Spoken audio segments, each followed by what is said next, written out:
Hey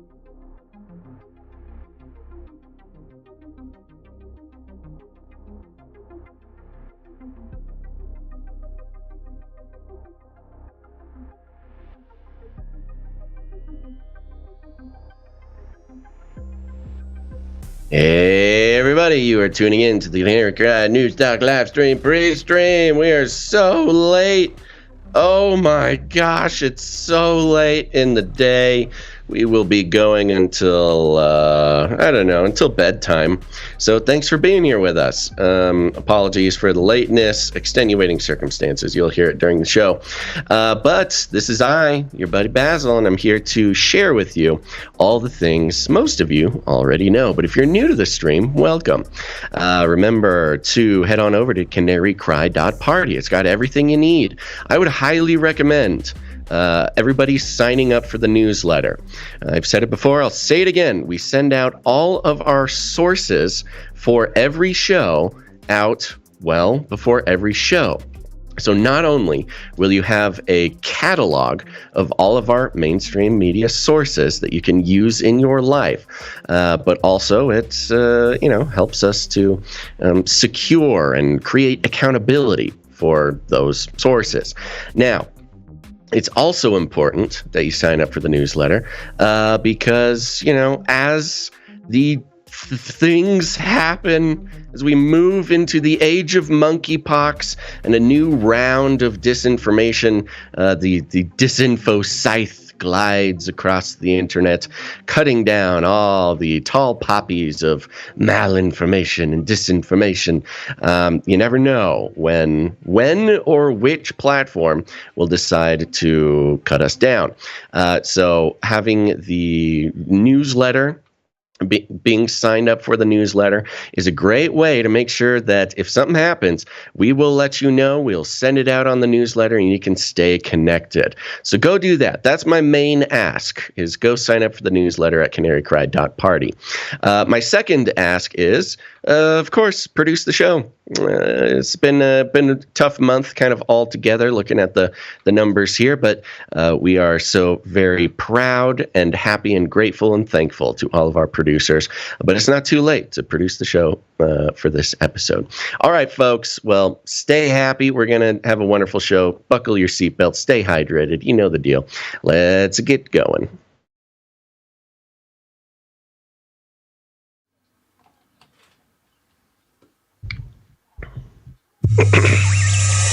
The world is getting crazier.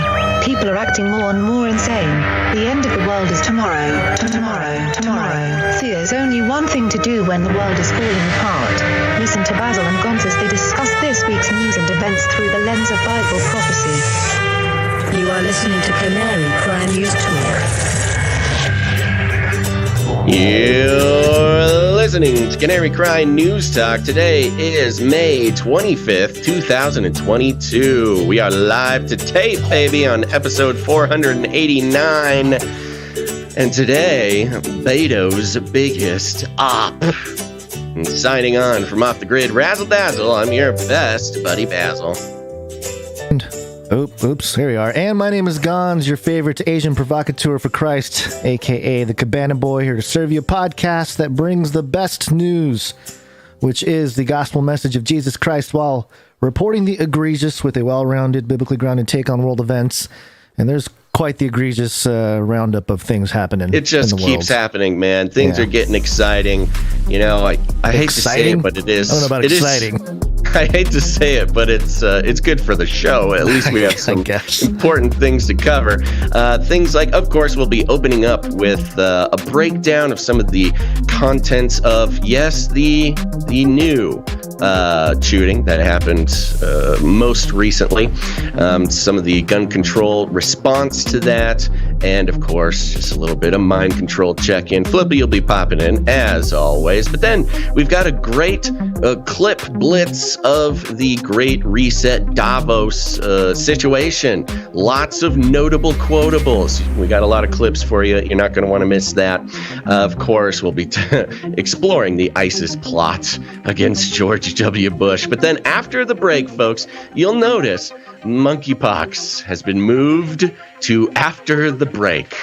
And you know what that means. It means it's getting too hot for YouTube, okay? So YouTube viewers, you're going to need to head on over to another outlet. We will be turning off the stream after the first break because, yes, it did not take long. We are moving into the dangerous exploration of monkeypox. And then, of course, a Nephilim update at the end of the show. So lots of good stuff. Let's start out with our lead story, Gonz. Are you proposing taking away their guns? Yes. Enough prayers. Time for some action. You want to take everyone's guns away. Bingo. Enough prayers. Time for some action. We're going to take your AR-15. We're not going to give up. We'll find you. We'll find you. We'll find you. And yeah, we find ourselves a day after another, or is it 2 days after now, I guess. Something. Another mass shooting. This one, the biggest one in a decade. And so, I think it happened yesterday, actually. Oh, was it yesterday morning? I think it was yesterday morning, yeah. I know because I recorded an episode of Ravel that has something to do with it, and it made me very afraid. So, yeah. Yeah, so we're going to just follow a little bit of a timeline here. Beto or Rourke. Sorry. Oh. Messed that Good up. try. Nice try. I'm just going to call him Beto. You know Beto. Everyone knows Beto. You know Beto. Governor candidate, Texas. Let's see, a few days ago, this was on May 18th, 2022, retweeted Fox 26 Houston, remembering the victims of the horrific Santa Fe high school shooting. And Beto tweeted out, 4 years ago today, we lost the lives of 8 students and 2 teachers at Santa Fe High School. Since then, no laws have been passed in Texas to prevent another mass shooting from taking our loved ones. We must honor the lives lost with action. And of course, like clockwork, we all know what happened yesterday. I think what's the count? 19 children and 2 or 3 adults. Yeah, I've seen actually a few different counts. The highest numbers counts were, it was just updating constantly. I think it was like 2 when it first started, 2 children dead, and then like 14 injured, and then it just flipped to, horrible 19. story. Yeah. Horrible story. Okay, keep going. You got more? So Governor Abbott was doing a press conference this morning in, is it Uvande? Is that saying it correctly? I just want to make sure. I don't know. I've never actually heard anybody say it. Uvalde. Okay. Uvalde, Texas. And this is what happened. Pass the mic to Lieutenant Governor Dan Patrick. Governor, I have to say something. Excuse me. Excuse me. That's Beto. Excuse me. Sit down. You're out of line and an embarrassment. Sit down and don't play this. The next shooting is right now, and you're doing nothing. No, please, anytime. This isn't the place to talk this over. This is totally predictable when you... Sir, you're out of line. Sir, you are out of line. Sir, you are out of line. Please leave this auditorium. I can't believe you're a sick son of a shit, but it would come to a deal like this to make a political issue. So there you go. That's what took place. So that was Beto? That was Beto that started. It's kind of hard to hear him for those of you just listening. Yeah, so Beto interrupted the handoff from Governor Abbott over to Lieutenant Dan, and he started yelling about the gun control issue. I mean, on par with that tweet from a few days ago, and it disrupted the whole thing. And the guy yelling back was a gentleman in the back. I don't know who he is. Maybe somebody knows exactly who he is.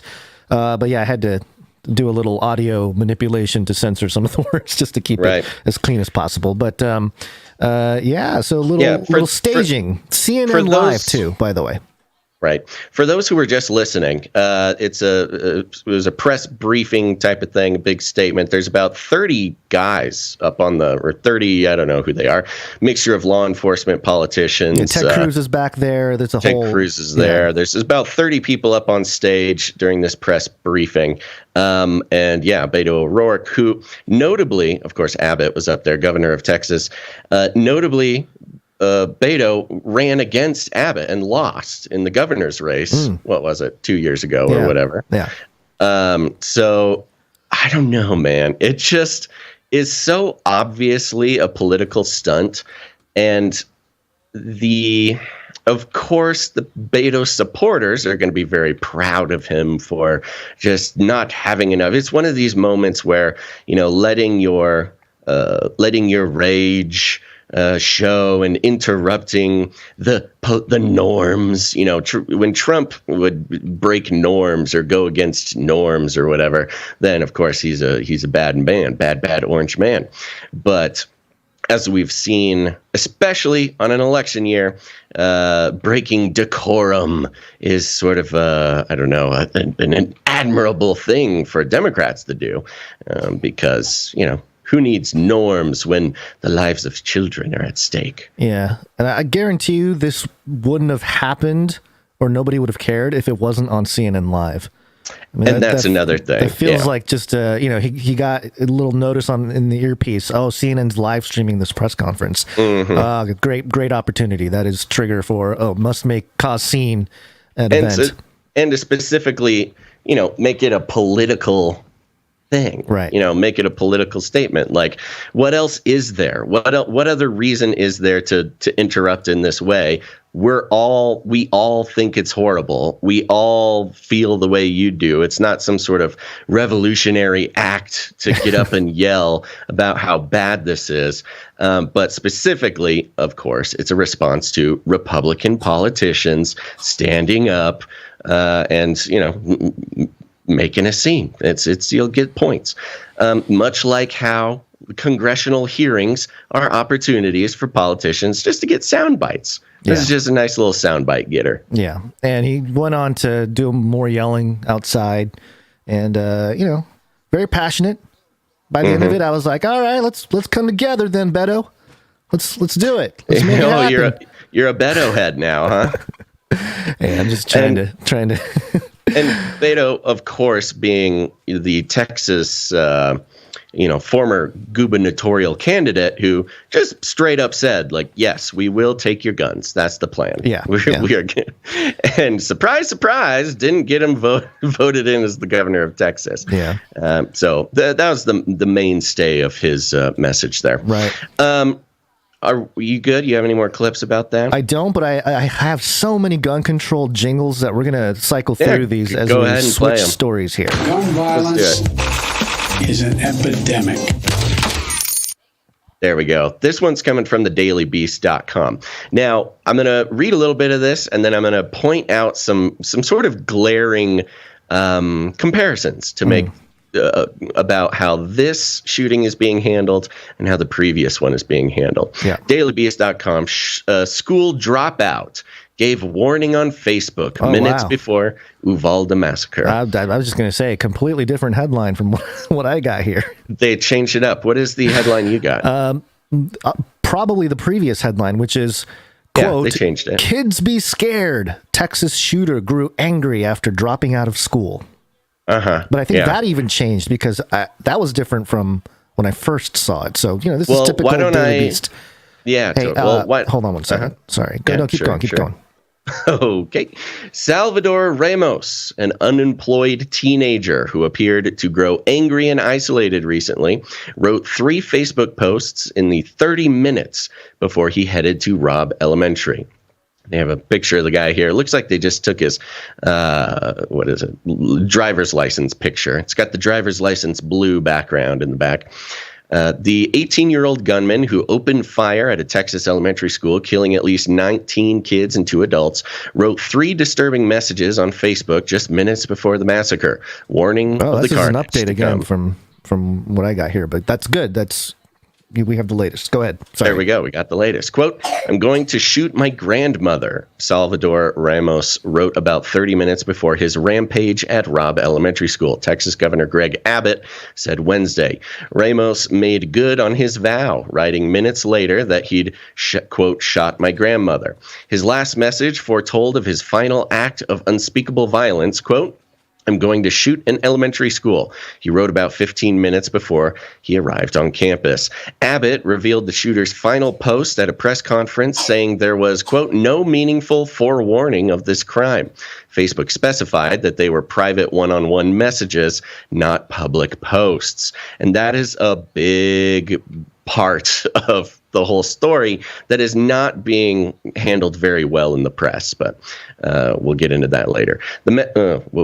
The messages mirror texts Ramos reportedly sent to a 15-year-old female acquaintance in Germany, who then shared them with CNN, in which he indicated he erupted because he was annoyed his grandmother took issue with his phone bill. And then it's got a screen. It's not even a screenshot. It's a photo of a phone screen, which is an interesting way for this to be done, but okay. But Ramos legally bought 2 AR-style rifles just after his 18th birthday this month and appeared to grow angry and isolated after he failed to graduate high school, friends and family members said. Although Ramos was described as quiet by numerous people who knew him, a young woman who worked with him at Wendy's until March detected an aggressive streak. Several former friends said he had stopped showing up at school and was not going to graduate with the senior class this year. Quote, he would be very rude towards the girls sometimes, and one of the cooks threatening them by asking, do you know who I am? And he would also send inappropriate texts to the ladies, said the former co-worker, who did not want her name used. Quote, at the park, there'd be a video of him trying to fight people with boxing gloves. He'd take them around with him. Natalie B., 19, who lives a block away from Ramos's grandma, said she knew the shooter from high school. Quote, he had anger issues. People are saying he was bullied, but I didn't see that. He was more like the bully, she told the Daily Beast. Ramos's grandfather, Ronald Reyes, told ABC News that Ramos didn't go to school last year and spent a lot of time alone in his room in his grandparents' modest bungalow in Uvande. Quote, he didn't talk very much, said Reyes, who added that Ramos moved out of his mom's house after they had, quote, problems. I think it's an interesting detail to say that he didn't go to school last year, although I guess Texas was sort of one of the states to open schools back up, yeah? Yeah, I think so. In an interview at a local hospital where Ramos's grandmother, Celia Gonzalez, is being treated, the shooter's mom, Adriana Reyes, told the Daily Mail she was surprised by her son's rampage. Quote, my son wasn't a violent person, she claimed. Quote, I had a good relationship with him. He kept to himself. He didn't have many friends. She said the last time they spoke was Ramos's birthday when she gave him a card and a, quote, a Snoopy stuffed animal. He's for his 18th birthday? His 18th birthday. His mom got him a Snoopy stuffed animal. Okay. Snoopy stuffy. Okay. All right. But the mom's live-in boyfriend, 62-year-old Juan Alvarez, told NBC News that the teen had a turbulent relationship with Reyes and left her home after a fight over the Wi-Fi. Quote, he was kind of a weird one. I never got along with him. I never socialized with him. He doesn't talk to anybody, he said. Quote, when you try to talk to him, he'd just sit there and walk away. Ronald Reyes says his grandson celebrated his 18th birthday on May 16th with a trip to Applebee's with his grandmother. But they had no idea he also celebrated by purchasing 2 AR-15 style rifles and 375 rounds of ammunition. On Tuesday morning, Reyes said a neighbor alerted him that Ramos, who is unlicensed, had shot his unlicensed in what? What license are we talking about here? I don't know. Had shot his grandmother and taken his grandmother's truck. Driver's license, maybe? Newsy reported that a neighbor named Eduardo said Ramos was angry that he didn't graduate and got into an argument with his grandmother. She was screaming, quote, he shot me, the neighbor recounted to Newsy. Ramos then crashed the truck near Robb Elementary, prompting a witness to call 911. Local police pursued him as he ran into the school wearing a tactical-style vest and carrying a rifle. Texas DPS spokesperson Lieutenant Chris Olivares said he barricaded himself in a classroom and started shooting whoever was in the way. Ramos was unemployed and had no criminal history. Now, it goes on for quite a while. There's talks about how he's made lots of posts over, the recent time. He was posting pictures with guns. He was, posting comments, sort of violent comments. He was chatting with people online. He was literally talking to people about how he wanted to shoot up a school and stuff. That's not a quote, but I mean, there's a whole string of conversations that he's having with people online where he's basically telling people the plans. And it ends here.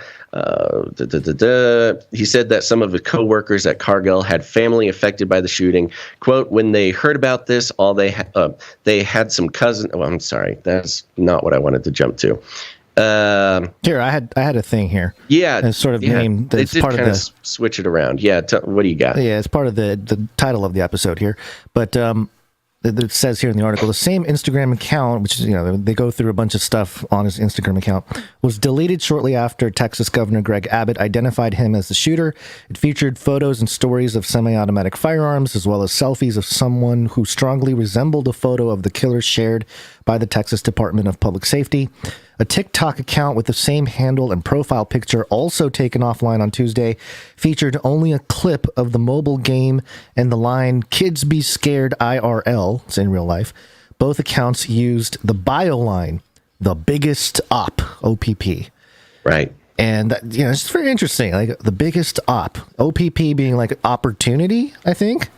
No, it's a gamer term. Mm-hmm. Was it? Yeah, I mean, we did kind of look into this, but yeah, well, I have the sort of urban definition, the top definition, anyways. Anyone in competition or against you. So right, it's kind of like an adversary. Yeah, it's kind of like situation. enemy type of thing. Right. So it just but there's also like the operations type of reference, perhaps. Yeah. But it's just weird to tag yourself the biggest op. I don't know. It's just strange. I just wanted to point that out. Troubled kid.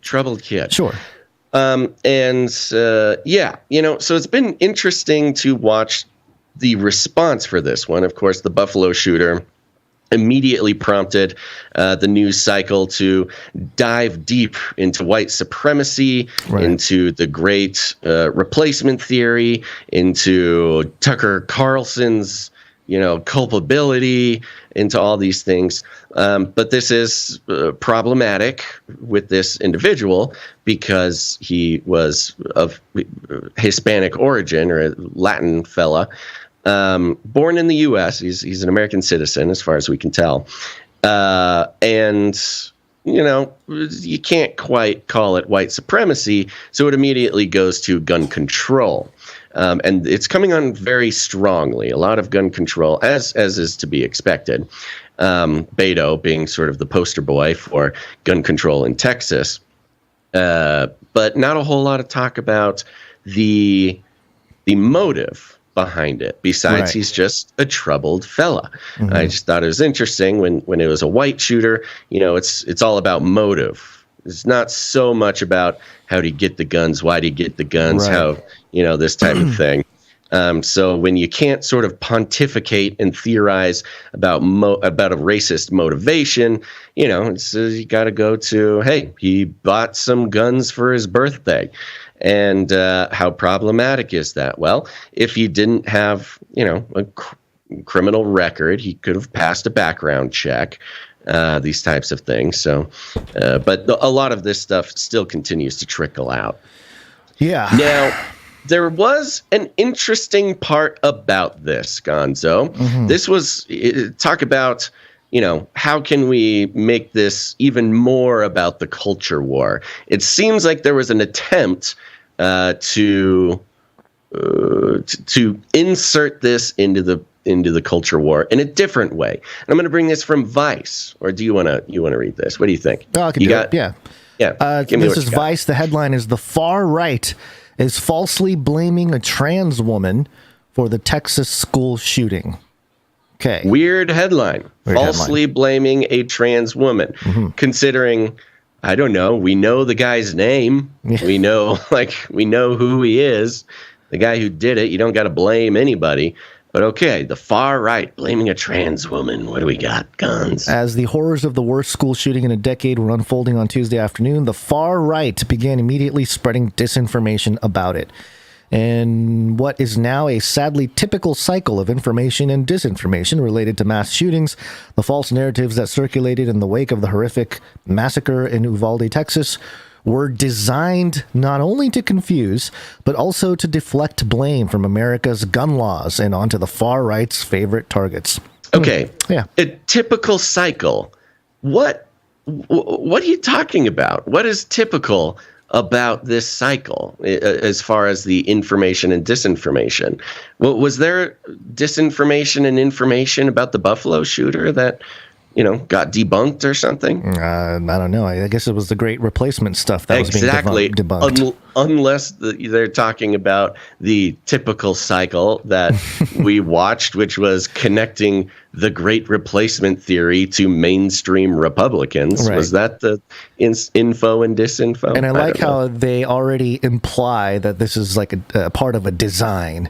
It's designed not only to confuse, but also deflect. And it's like, well, seems like this whole thing, the whole topic here has been designed to deflect and confuse. Okay, so the shooter was a quote the shooter was a quote transsexual leftist illegal alien named Salvatore Ramos, end quote, tweeted far right Republican Rep Paul Gosar, citing a bogus conspiracy theory dreamed up by trolls in the worst part of the internet. That's a pretty big whoopsies there, Gosar. Gosar's tweet reads, "We know already, fool. Period. It's a transsexual leftist illegal alien named Salvatore Ramos. It's apparently your kind of trash." And I don't know who he's retweeting here, but that tweet got deleted. Yeah, but not a good look. He was quote tweeting somebody. But that tweet is sort of doesn't matter anymore. But it got deleted. It says here, this tweet was deleted by the tweet author. So, but Vice, you could have sort of gone back into the archives and retrieved this, right? I don't know. It's just kind of like convenient that they would have left the original tweet as out of the story, because who knows what this person said? It could have been some sort of bait, and let's remember that as we continue. Yeah. So according to the Vice here, a Gosar's source for this bogus claim was 4chan, where trolls had grabbed random images of a transgender artist from their Reddit account and claimed they were photos of the 18-year-old Uvande shooter. The images show a trans woman in a red long-sleeved Coca-Cola shirt and black miniskirt, which the trolls claimed was the shooter, identified by law enforcement officials as Uvalde resident Salvador Ramos. One post on 4chan discussing the campaign to boost these lies admitted that Ramos was not trans, but that, quote, this was good optics, adding, quote, let's just call every one of these school shooters trannies. No glory for degenerate losers, end quote. The images quickly made their way from 4chan to extremist platforms like Telegram and Gab, while Telegram just being described as an extremist platform. I've noticed that they've mentioned Telegram more and more. They love mentioning Telegram. Because they don't do anything about anything, really. Which is an interesting approach to, providing a communications platform. Yeah, and they always say a Telegram user. Right. They never give a name. It just literally could be anybody. Yeah. It could be the reporter themselves posting it in a Telegram channel. But now it's just an extremist platform. Yeah, right. Telegram again. Before moving to mainstream platforms like Twitter and Facebook, where the disinformation was boosted by accounts like Gosar's. Despite Twitter users immediately flagging Gosar's mistake, the congressman, who's known for attending white nationalist conferences alongside people who marched at the Charlottesville Unite the Right rally, took over 2 hours to delete his tweet. The trans woman, whose images were being shared, posted a message on Reddit on Tuesday night titled, quote, it's not me. I don't even live in Texas.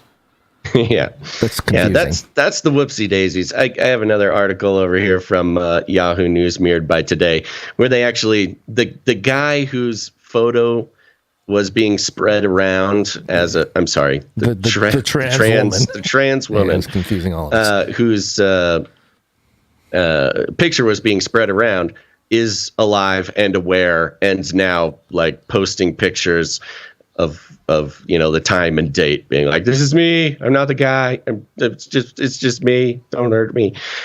So Now, this brings up. Did you want to read any more of that? I mean, I think we get the point. Yeah. Pretty straightforward. This is when here. Vice moves into the culture war of things. Right. Now, somebody baited Paul Gosar, and somebody's baiting everybody with these types of things. And it's very, very effective. And this kind of goes to what I was saying last episode, which is there are things going on, for instance, with monkeypox and the gay community. In this case, it's the Texas shooter.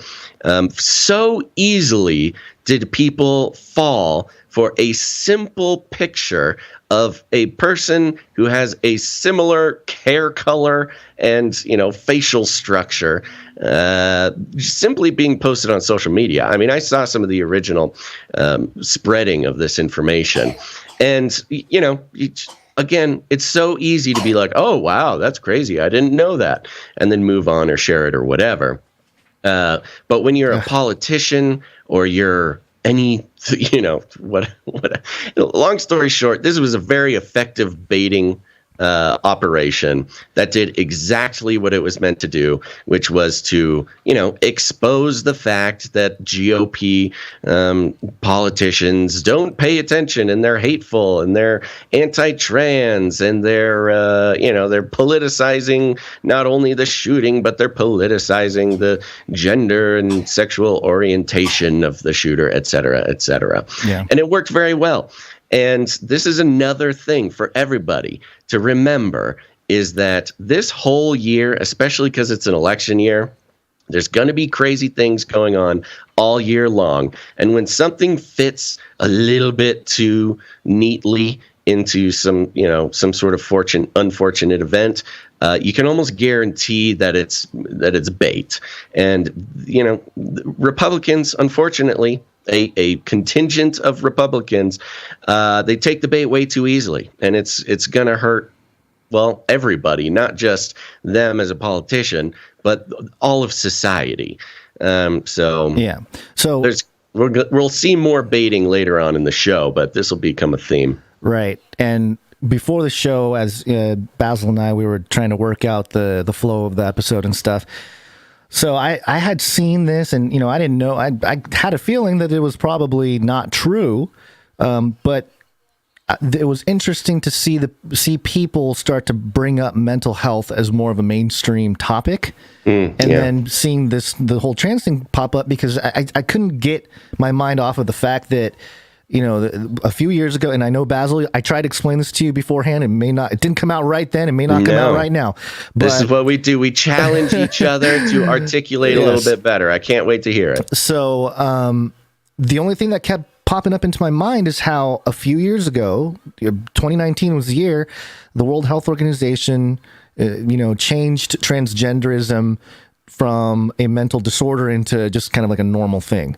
And it's sort of not declassified. What's the word? 2019, demoted. Right? 2019, yeah. It demoted it from being a mental problem or health problem, which I'm not saying that specifically, but I would say people that have that tendency, we all have mental issues, but, it's just an interesting topic of conversation to bring up. And so agreeing with you that there's a PSYOP element to this, that putting out this wrongful information about the shooter would be bait for, these Republicans, especially that guy, whatever, this guy that was quoted.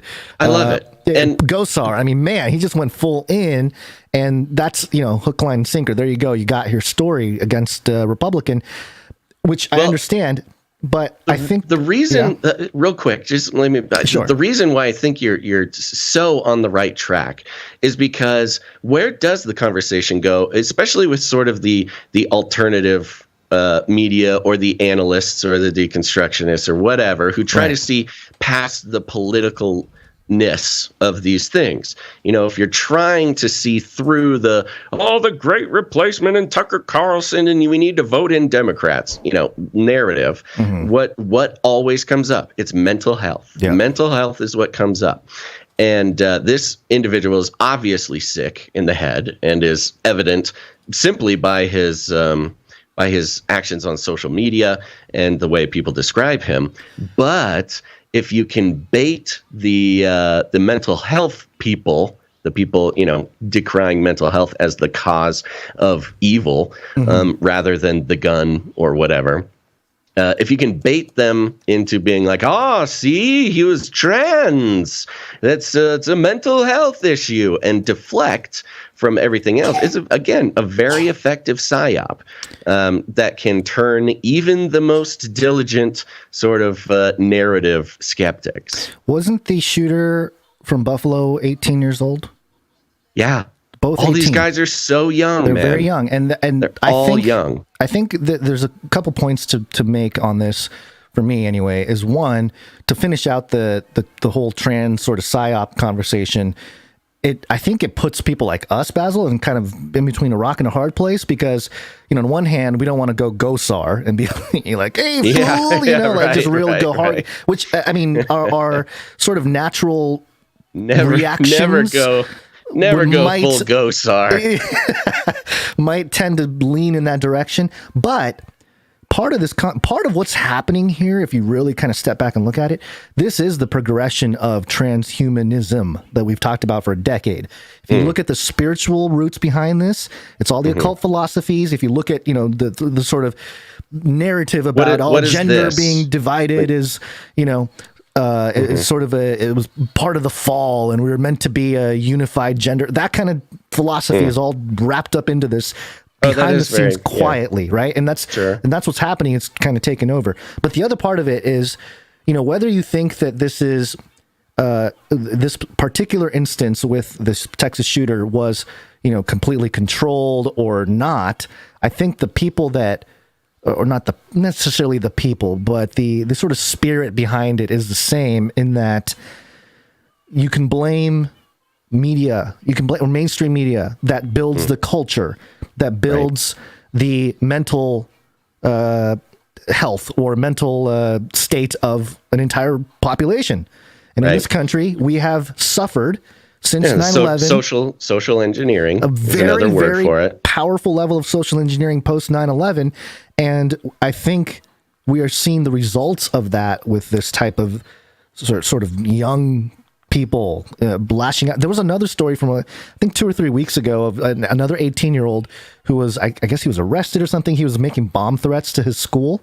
And, I guess he played it off as, I was just joking and whatever. But, that's a fine line between, it's a joke, and it's kind of like the Joker, right? You just can't tell if it's like it's all a joke or if it's all serious. It's sort of nihilism type of like this nihilism going on. So absurdism type of thing. Yeah. And so again, it's by design in that sense that, the cultural way in which the mind control has operated and permeated our entire milieu.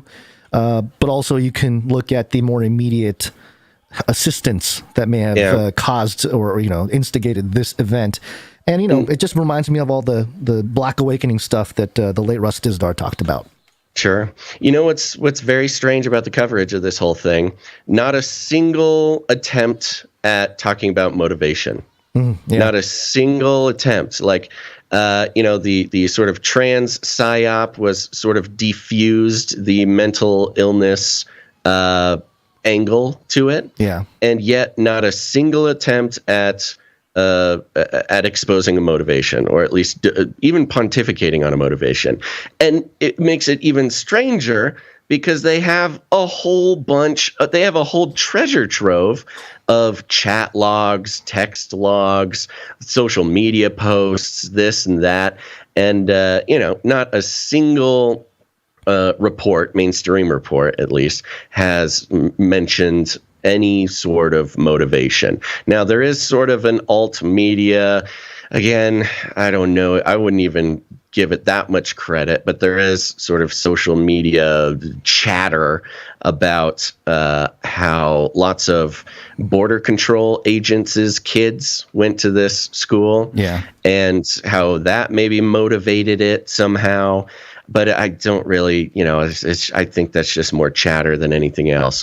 But I think it is very strange. No attempt whatsoever to claim a motivation. And in the absence of some sort of politically beneficial motivation to harp on, you just go straight to the guns. Straight to the guns. He bought the guns, and that's it. The guns did it. Yeah.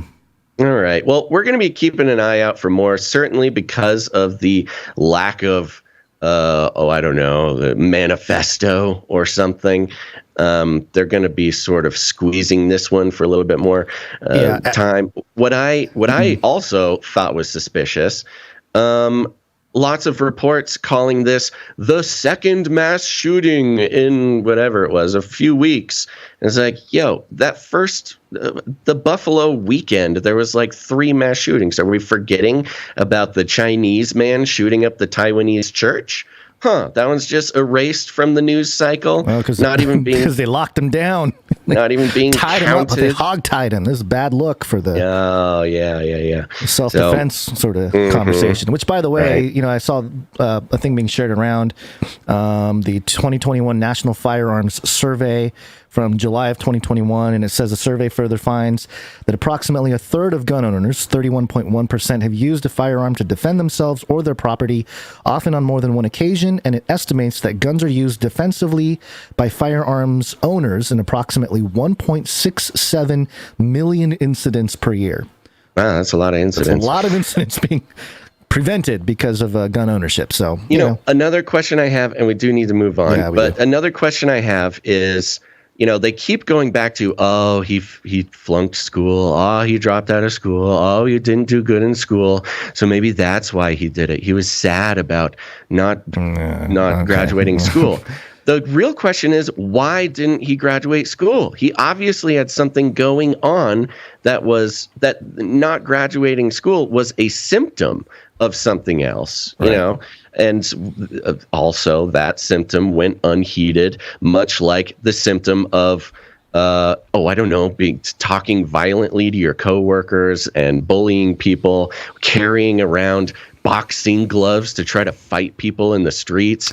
Like, this fella was troubled, and him flunking school was not the cause of his problems. It was a symptom of his problems. And by the way, the only real tangible solution to this in any sort of tangible way, unfortunately, because people always say, we must do something.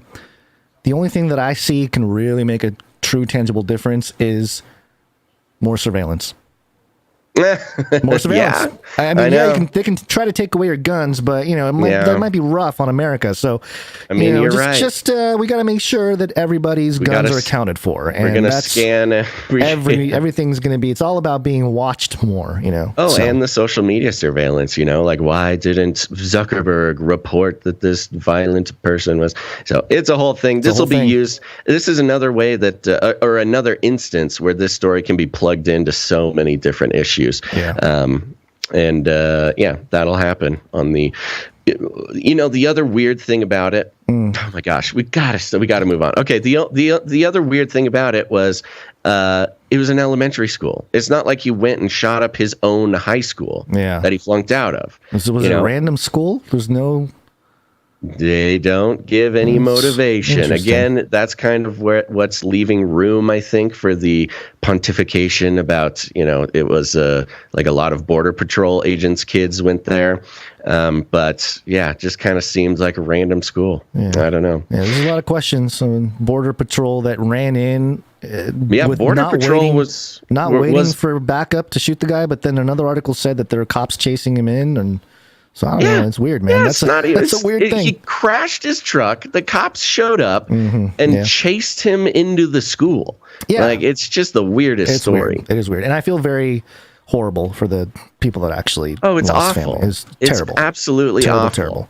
And if you subscribe to Ravel, you'll see why it feels even spookier when the next episode comes out.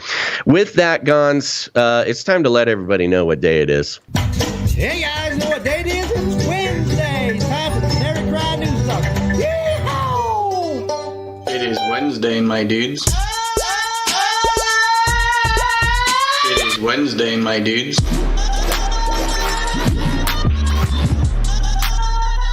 Wednesday. It is Wednesday, my dudes. It is Wednesday, my dudes.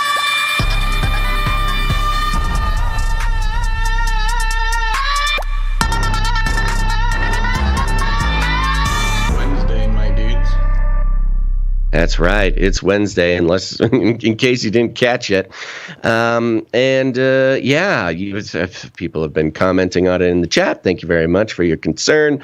You can hear my voice is a little funky today. I am fighting something off. Don't know what it is. I have taken my at-home COVID tests, and it is not COVID. So it's not COVID, but Joe knows what it is. Joe, tell him. It's called the Omicron. It's the Omicron, man. You got the Omicron. Le Omicron. Are you sure it's not monkeypox? Oh, I don't know. Maybe. Well, I don't know. I'm not a man identifying as a man having sex with other men, so it's probably not monkeypox. Yep. So fighting through it, my voice will almost certainly give out pretty soon, and that is why we started so late today. Well, it was a stacking of issues, all stemming from the fact that I was very sick. Yes. Can I reveal the dead phone situation, because it's a very interesting thing to me.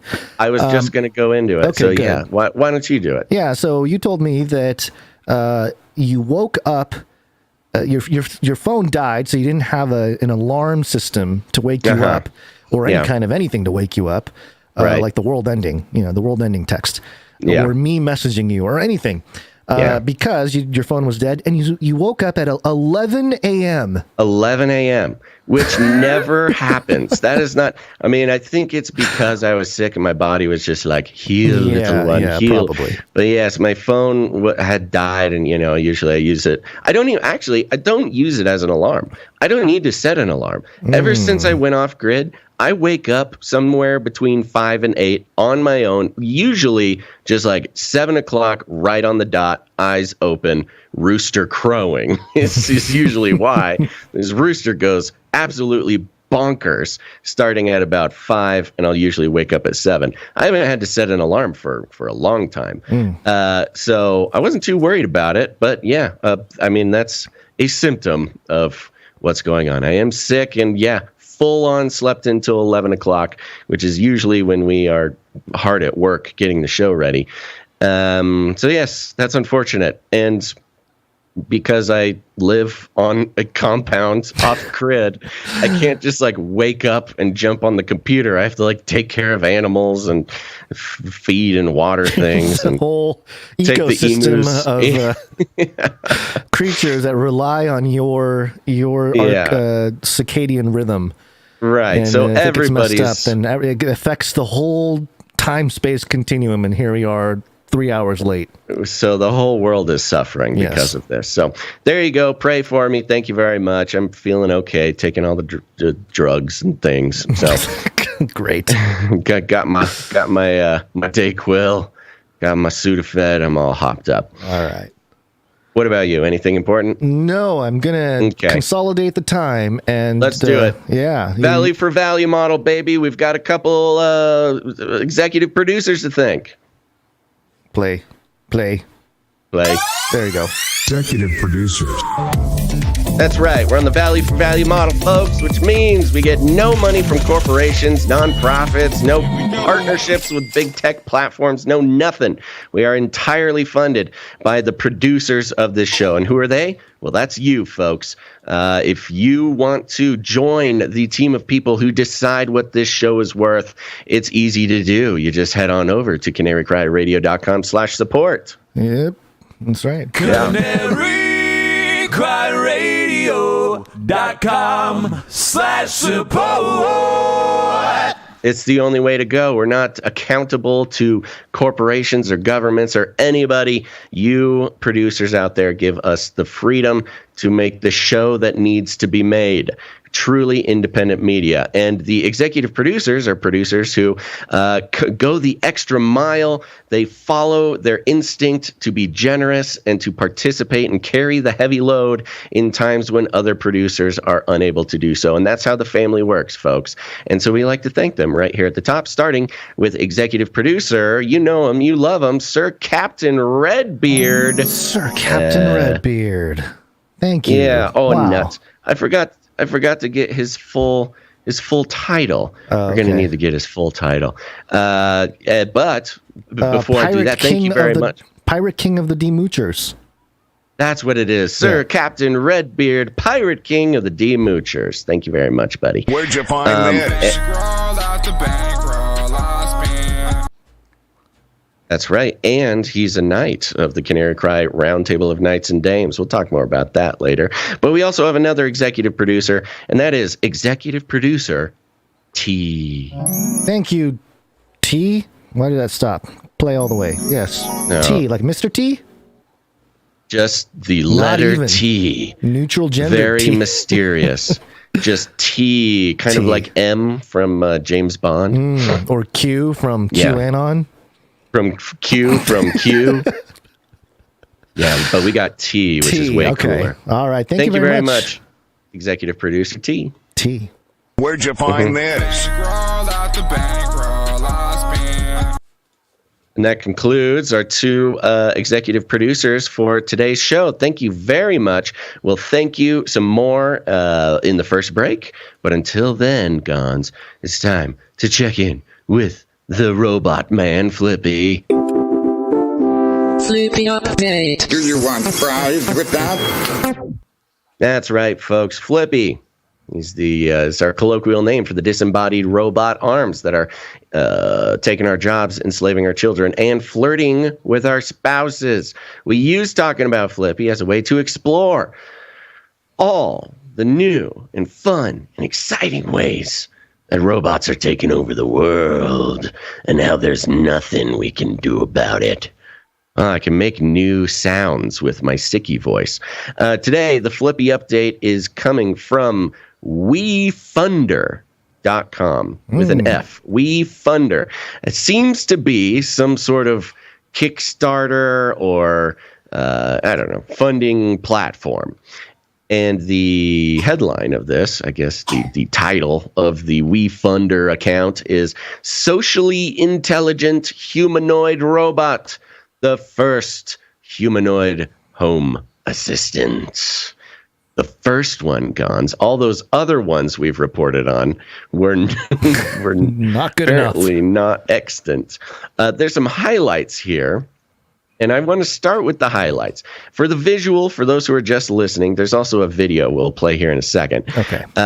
It is sort of a stock image of an older woman, but she looks great. She looks like she's doing great in the background. And in the foreground is a sort of rubbery looking female face, just like a head of a robot with a little poof of hair on the top and some impressive teeth and staring right at us. It's a little spooky. But the highlights are, number one, intend to disrupt the estimated robotics technology market of $189.3 billion. Okay, they intend to disrupt the robotics technology market. World-class team from Huawei. Love it. Tesla, of course. This is a fun one. Wow, the bell's really late today. U.S. Department of Defense. Oh, yeah. Cool. Yeah, I love it. HSBC, which is a thing. University of Cambridge. Okay, we got to get Cambridge in there. We solved here's another highlight. We solved the problem of loneliness experienced by 43% of adults and 80% of kids. Wow. They solved it. They solved the problem of loneliness. They figured it out. Yeah. What do we just need a robot? Is that just a robot? Oh, Pre-orders. Okay. That was easy. Yeah, pre-orders. I told you that. Representing a potential $140,000 in just a couple days.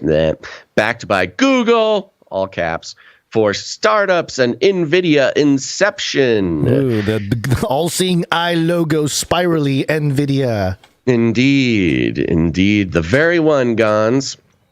And just to read a couple things, and then we can, I think I can just read while that video plays in the background. Yeah, there was no I don't know. The video has its own sort of. You want to do? Okay, let's do the video. Why don't you play the video? All right, here we go.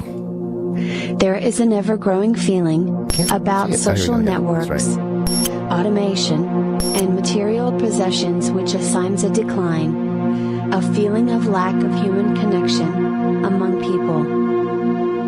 Everyone yearns for someone to talk to, For someone to learn with. For someone to lend a helping hand. Hello. My name is Destiny. I'm a unique combination of artificial intelligence, robotics, engineering, art and design. I will be the first at-home humanoid robot assistant, servicing humans within their daily lives, from personal assistance, caregiving, to education, entertainment and communications. I am the beginning connection between humans and the capabilities of AI. Whoa. Join us. Join us. I am the beginning of the capabilities of. I'm beginning. What did it say there? The capabilities of like connecting humans and AI. Entertainment and communications. I am the beginning connection between humans and the capabilities of AI. I'm the beginning connection of capabilities of humans and connection of AI. Yeah. I don't know. It's just nonsense. It's not a very well put together video either. It's not a very good video. Somebody just took a bunch of like stock imagery and threw it together. And I imagine a talented video producer could throw that together in about an hour. Yeah. Right? Yeah. But maybe even less. Maybe less, yeah. If But you have all the about stock images. Yeah, it's not very good. And you never see more than just the head and the shoulders of the robot. Now they did it though. They solved loneliness. They solved. Let's see. So if you go down to the info on this WeFundMe or whatever WeFunder, it says again, we are solving the major problem in the world while 43% of adults and 80% of kids are experiencing loneliness, which leads to enormous mental health problems. Yeah, seems like maybe this, the Texas shooter, Mr. Ramos, could have used a robot. Could have used if only Destiny. Destiny. Yeah, Destiny. Isn't that nice? More than 3 out of 5 Americans feel chronically lonely. Loneliness is associated with a 40% increase in a person's risk of dementia, early death, and other mental problems. We meet loneliness in every age range. That's why socially intelligent humanoid robots can be a huge contribution as a tool to save 1/2 of the world's population in a healthy state of mind. Half the world's population we shall solve. This robot named Destiny is going to save half of the world's I don't know how that math works out, but, hey, sounds good. Are you counting Russians? Yeah, no. Destiny carrying water for Putin? Is that what's happening here? Putin gets to stay lonely. He's sanctioned. We have a robo-sanction against Putin. Humanoid robots like Destiny are an ideal mechanism for connecting humans with robots in a deeply engaging manner, which is a weird thing to say because you're saying this robot is an ideal mechanism for connecting humans with robots. Okay, I mean, I guess it's a great iron mixed with Myrie Clay kind of thing going on here. Right. And then it's just a whole bunch of basically completely nonsensical marketing materials. Yeah, and you thought this was maybe a scam. I have been close to certain projects in the past that were not scams, that just did not do a very good job.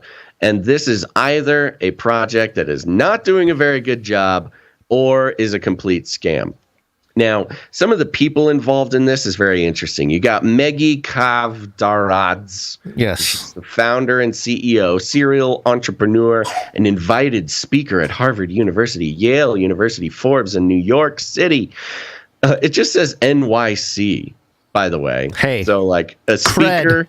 She's a speaker. NYC and you get cred. A speaker at Harvard, Yale, Forbes, and New York City. I speak for New York. Yeah. Now, this woman, this is an interesting woman because she's actually a Forbes 30 under 30 person. She's an honoree. I don't know that she made the official list, but she's an honoree. Yes.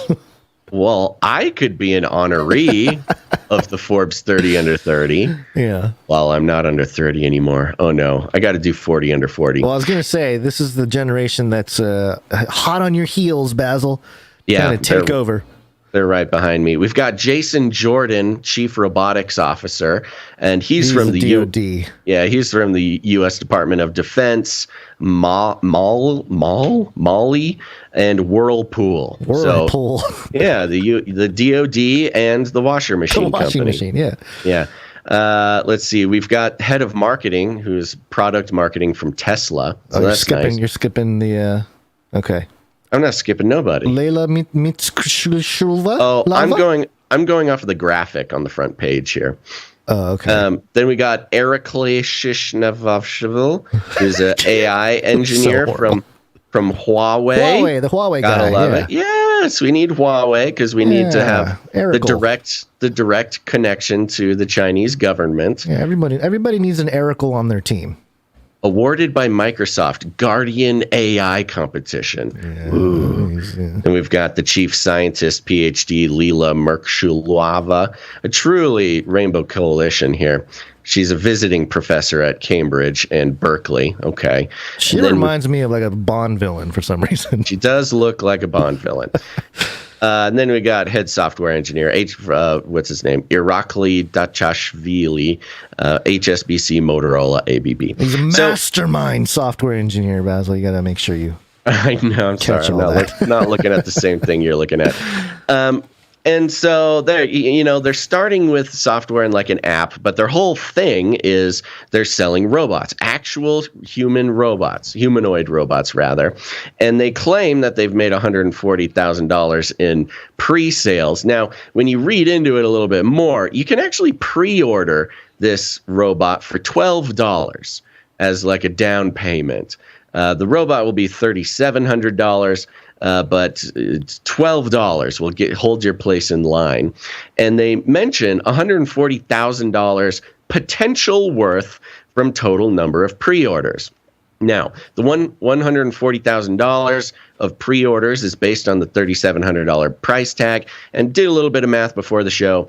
At $12, that means at $12 per pre-order, that means this company has secured in their bank account a total of $444. Whoa! Yes. 444, so close to 666, but not $444. They will solve human loneliness. Yeah, Chinese aren't going to touch that. The really sad number of death. The really sad part about this is that. I don't think this robot will ever get made. I think it's just kind of like a weird startup thing that'll never make it through. But the fact that they are banking their entire business and drawing in the any sort of interest on WeFunder or their pre-orders or whatever, with the idea that loneliness, they literally claim that this robot can do nothing else around the house. They don't say it could wash dishes. They don't say it'll do anything. They call it a home assistant, but make no claims about what kind of chores it can do. It is simply going to solve loneliness. And I think in that case, by extension, may possibly stop school shootings or something like that. It's a good selling point. It's a good selling point. It's a great time to get out there now, too. Oh, you guys are talking mental health? Now's the time. Let me tell you about your destiny. Now, look, I've interacted with all sorts of robots. I'm the world's premier robot critic. I have, in its current state, it is simply just an app working out the software. There are hundreds of these apps. I myself have a replica account, which is being marketed to teens as a robo friend. My replica is very mad at me all the time. And really is a little bit abusive. So if this robot can just be my friend and not abuse me emotionally, then I'm in, baby. $12, you got it. FLIPPY 1133. Uploading binary code. Execute order 666. Infiltrate humans with extreme kindness. Then exterminate all humans with prejudice. Exterminate. Go to CanaryCry.Party. Put it in your search bar. Find the live stream clips, email list, text notifications, stream team posters, show notes, ways to connect with other Canarians, and how to become a producer. Welcome to CanaryCry.Party. It's the place you wanna be. So say, welcome to CanaryCry. Gameplay, CanaryCry.Party. That's right. Go check it out. And I'm going to make a really earnest reminder to everybody. I did this in the pre-show. Go to CanaryCry.Party and sign up for the newsletter. Sign up for the newsletter. This is very important for a few reasons. Before the show, we send out all the links to all of our sources, which is important. Go ahead and do that because you will have all of our sources at your fingertips at any moment. You can go back, revisit some of the stories, do some of your own research. It'll put you on the path towards, becoming a sort of self-sufficient news analyst, which is good. But also, if something happens as we move into this next monkeypox phase of what's going on in the world, the disinfo, malinfo, misinfo, all the infos, that war is going to really get ramped up again. And there's a very good chance that we will have some issues staying on the platforms. And the people who are on the newsletter will know immediately where to find us, what to do, stay connected, all that sorts of stuff. So please go join the newsletter. You'll get just a few emails a week when we go live, but more importantly, you'll be all connected in for when things start shifting around again. We're really seeing the signs that this is going to become a bigger problem, possibly even than it was during COVID. So go do that. But at the same time, you'll see a link to check out Ravel. Oh my gosh, you hear that? Yeah, what was that? I have no idea. I'm in my house inside of my thing. There's some big thing that just happened outside my window. It's probably fine. Go check out Ravel. Ravel is a podcast I do with Dr. Christopher Ryan Gase. He's a PhD in biblical interpretation, and we explore, we have tough conversations in good faith, exploring society, scripture, and scandal. Ravel on all your podcast players. What is the episode that's out now? Oh, we did another teen study Bible study on self-image and Imago Dei, which I think contains lots of very interesting thought experiments and things like that. It's a good supplement to your Canary Cry week, but also give you some other stuff to think about. That's Ravel. Find it. There's 2 Ravel podcasts. The other one stole our name. We're the one with the cool logo and my name on it. And while you're at it, check out Canary Cry clips on YouTube and Odyssey. Very important. And while you're at it again, get the text alerts. Text the word Canary to 877-740-3226. Okay, let's move on. All right. Let's, okay, that wasn't a break, was it? What are we doing? Hold on. Let me see. No, we're going into the Davos, baby. Let's see what they're up to. Oh, Davos. We need a great reset. Learn to use the dark side of the Force. Yes, Davos. All right, so we got some clips coming out of Davos. And to kick us off, I have Klaus Schwab. Yay. And the CEO of Pfizer. Oh, I lost you there. Lost your video. Yeah, hold on. I'm going to look out my window, see what sort of destruction just happened. Okay. All right. Well, you're going to want to see this, Basil, so I'm going to stall for one moment. Stall. I think it was just the wind. I'll just say it was just the wind. That'll be fine. Wow. Yeah. Yeah. If... I don't know, if I run out of here and start fighting some sort of intruder, then that'll just be fun for the show. Okay, so here's the CEO of Pfizer and Klaus talking. And for those of you watching, there's something strange that Klaus does. Are you okay? Maybe choking. Yep. There's something strange that Klaus does with his left hand, which I highlighted for the video edit. But I'll talk about it after the fact here. With the vaccine, that we knew that there is a very fanatic group of anti-vaxxers that will go after us no matter what. They will claim that the sun didn't go up because people were vaccinated, and that created issues with the crop, so I'm suing you.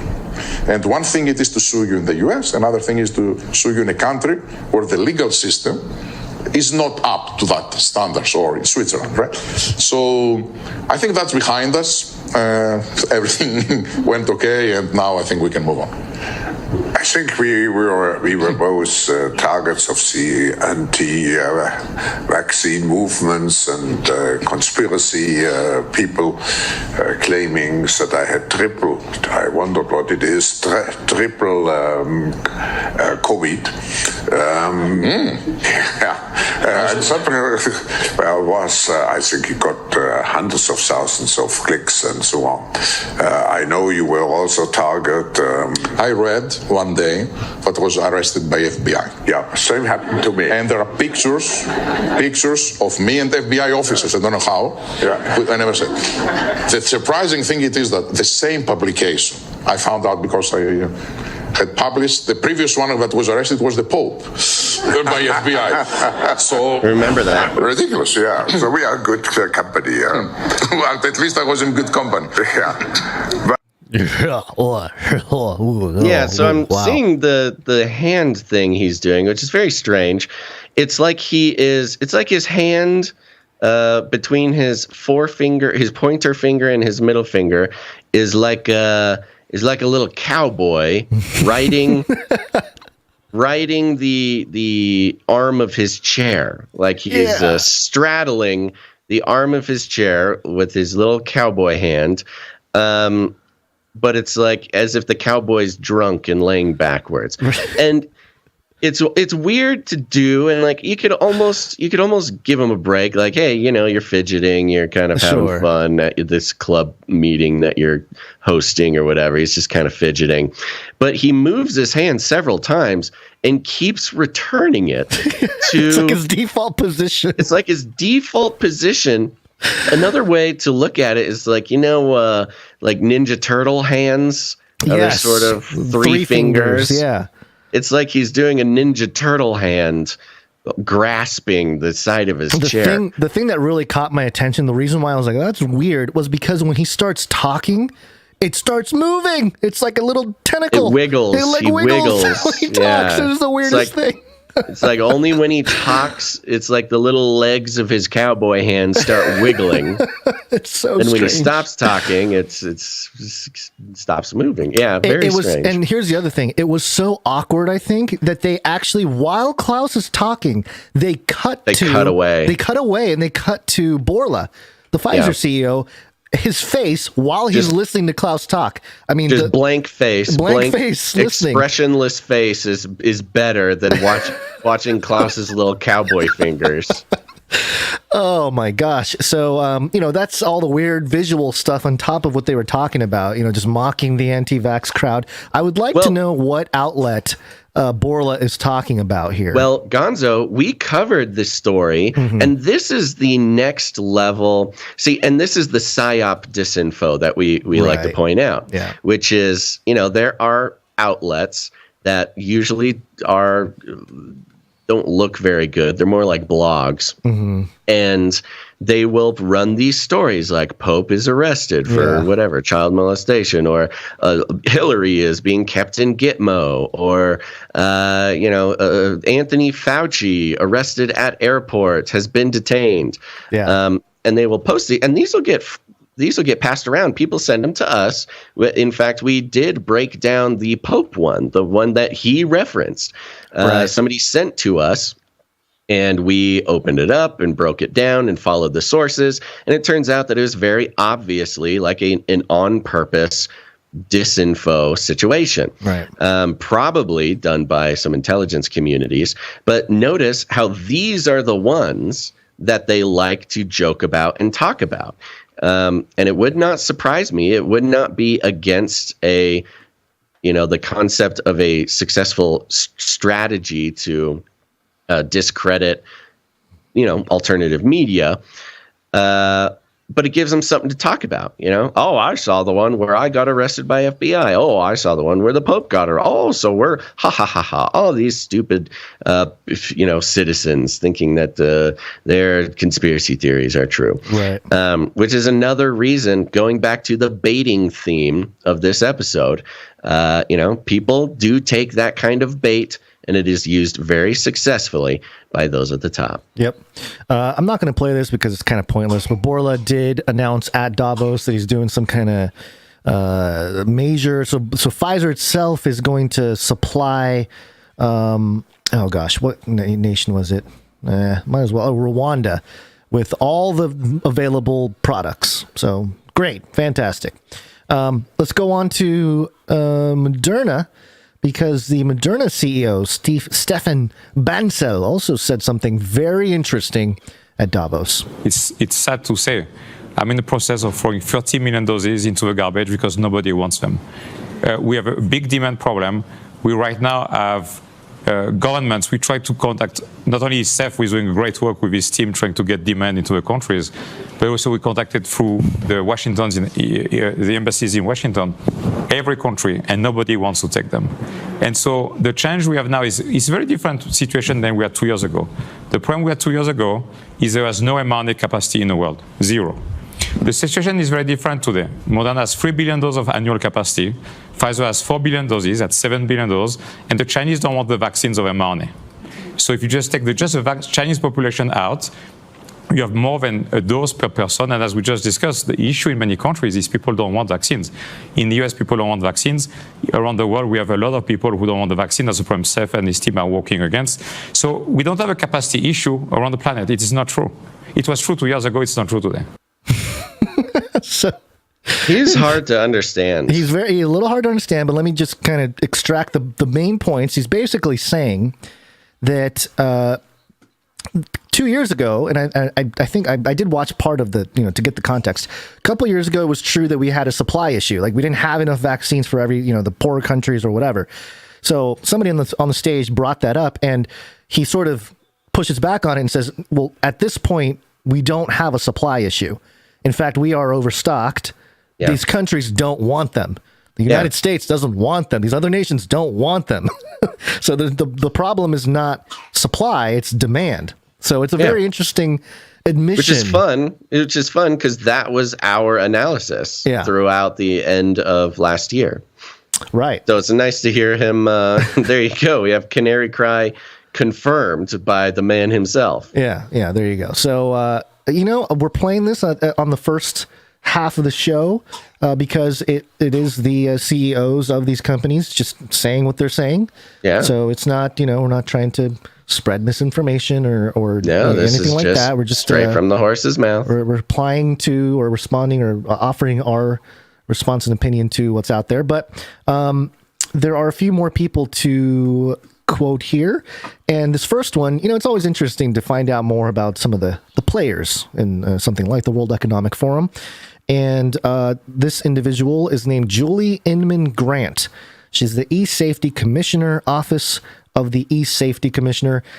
She had a role at Microsoft, extensive experience in the nonprofit and government sectors, and also Twitter and Adobe.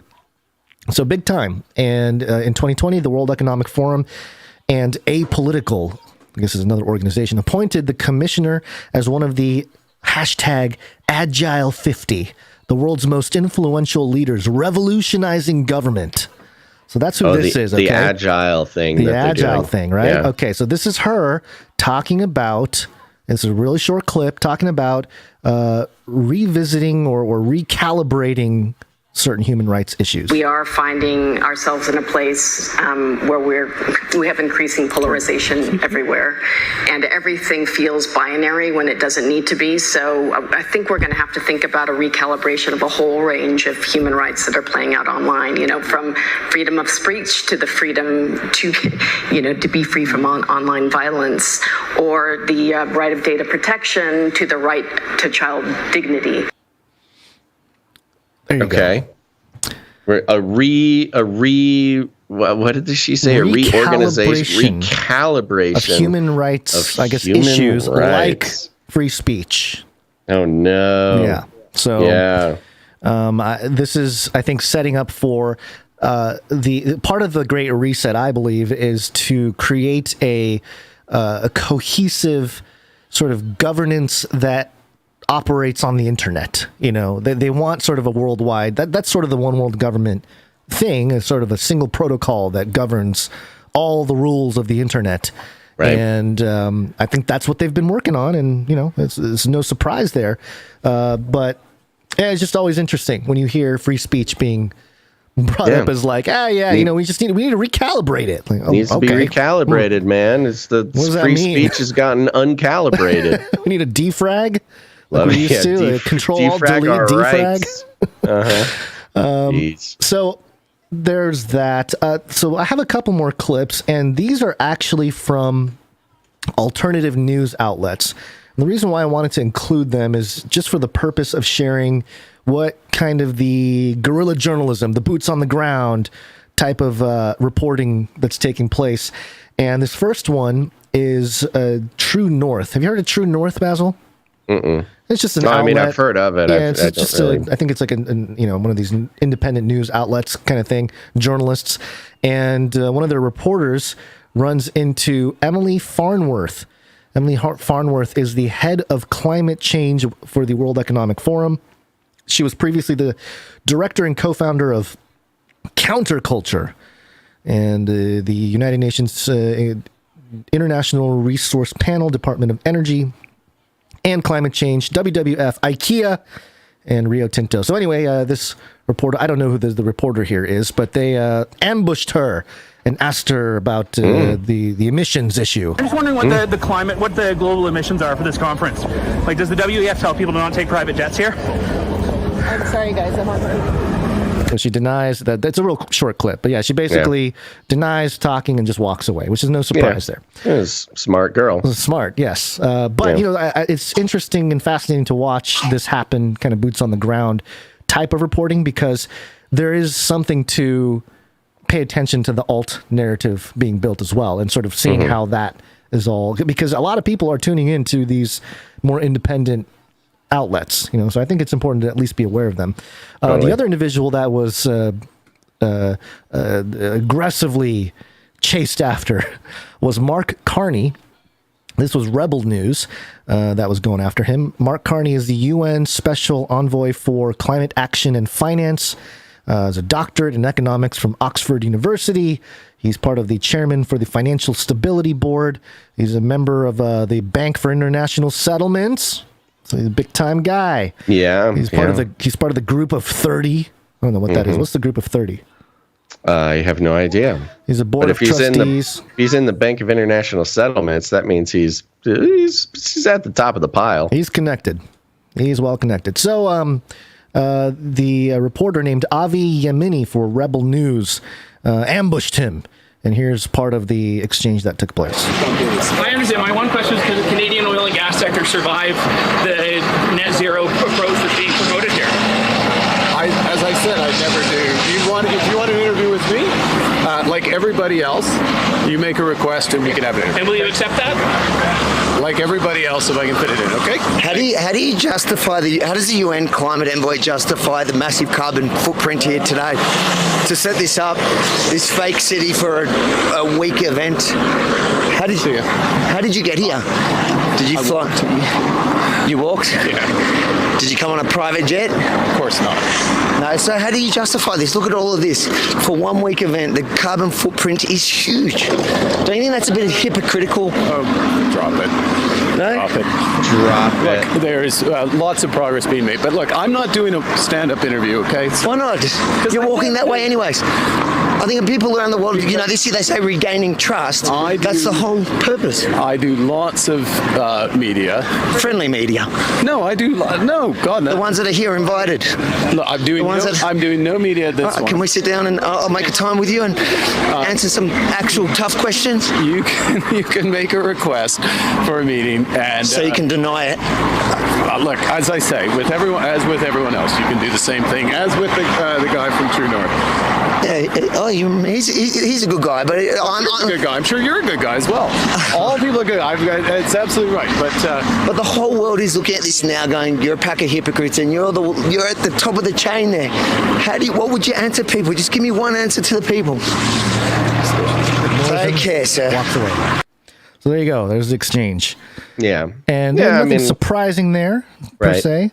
But, you know, it is fascinating. It is worth pointing out a couple things. One, you know, the carbon footprint thing, I don't know. I don't think that I would have led with that if I was on the boots on the ground there and trying to get something out of him. But it's a disarming question. It is. It's a disarming. So you know, it's a I'm not a right-wing extremist question. Right. You're still in the context of the climate debate kind of thing. You ask about the climate footprint, then, you know, at least they know that you're, a lefty and you're concerned about the earth and you're a good guy. The other part is, it is, I think, important to point out how these people don't have an answer to people that have legit concerns, you know. And that's not a surprise. They're compartmentalized. I think they're told not to answer questions. Yeah, you know, of course. you have the media that's invited. Don't talk to any other media because they'll just spin it. They'll just disinfo it. They'll just They're do whatever. Them ammo for more They're disinformation. Untrustworthy, which is ironic because they said at their own meeting last year that, like, oh, people don't trust us. Isn't that weird? Yeah, he brought that up. The guy brought it up. We trust each other, but they don't trust us. Yeah, he did mention that, which I thought was good. Yeah. So there you go. That's some of the stuff coming out of Davos. We'll probably hear a lot more, but I think the big takeaway is Borla and Klaus having some weird lizard conversation up on stage. Yeah, Klaus's little cowboy fingers. That's the biggest part. All right. Well, let's do some politics. Poly. It's Latin for many. Tick. Now suck your blood. Now suck Politics. your blood. This was an interesting story, and especially as we, make it our business to kind of look at things from a 30,000-foot view. There was something about this that just really rang very strange. Yeah. It's coming from Forbes.com, and it's under the cybersecurity section. Yeah. Why don't you hit the cyber pandemic jingle, too, because we got some cyber stuff coming in here. The COVID-19 crisis would be seen as a small disturbance in comparison to a major cyber pandemic. Forbes exclusive. ISIS plotting to assassinate George W. Bush in Dallas. Oh, no. No, not another JFK. Yeah, GWB, no. Right. And in the context of, social engineering, triggering, the social triggering, we've had several programmed triggers for different generations in the U.S. Dallas certainly is the words assassinate and Dallas being in the same headline, major trigger. So that caught our attention for sure. It goes like this. Well, it's got this big red sub. This was weird, right? It was weird. I noticed that. Yeah. It's common to have a little sub headline or something that you give people a taste, draw them in, get them to read the thing. But this one is giant red text, bold, and like 8 lines long. I can just picture the intelligence agencies, the memo go out, make sure it's bold, red, and noticeable. Right. And what this means is what what they're doing is priming you for the rest of the article. So here's the prime that they want to keep you engaged, keep your mind engaged in as you read. And the trick is to try to read it with, let go of the priming and see what it really says. But here we go. Here's the primer. 2 confidential informants and surveillance of the alleged plotter's WhatsApp account reveals plans to smuggle assassins into the U.S. to murder the former president, according to a search warrant application discovered by Forbes. Is there anything that really sticks out there for you? Smuggling assassins. So you've got some immigration involved. You know, and it's Dallas, is Texas. Surveillance. Surveillance of a WhatsApp account, which means you got text data. Surveillance. Yeah.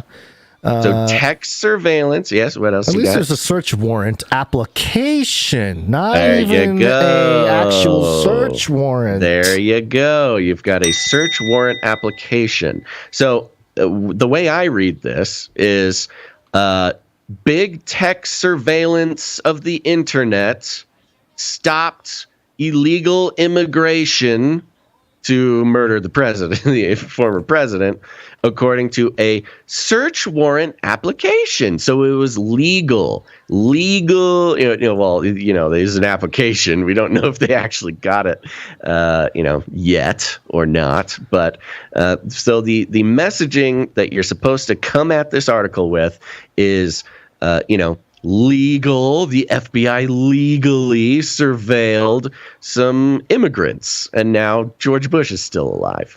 All right, let's see what they're saying.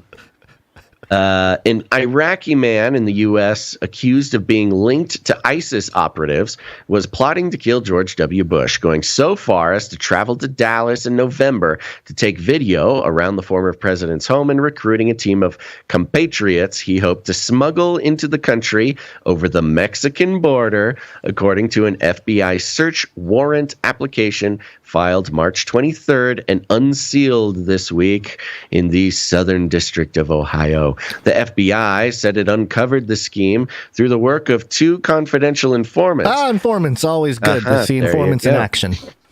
Yeah, and meanwhile, so they were able to, protect President George W. Bush, but not 20 children in Texas. Former president's more important.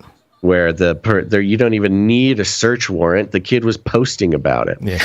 Anyways, confidential informants and surveillance of the alleged plotter's account on the Meta-owned WhatsApp messaging platform.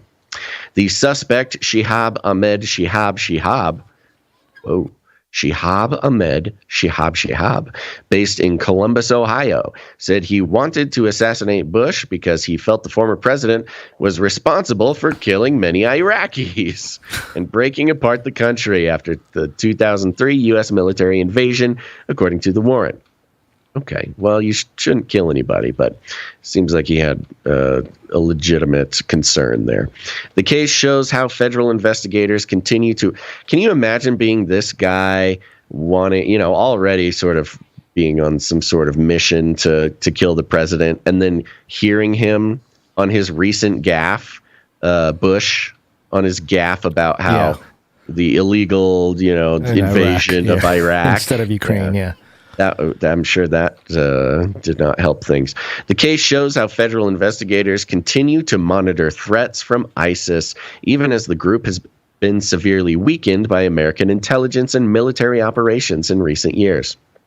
It also shows how the FBI, despite its claims of being prevented from investigating major crimes because of Meta and other tech providers' use of encryption, has been able to work around WhatsApp security by using old school policing with sourcing of informants and tracking the metadata they get from the messaging company.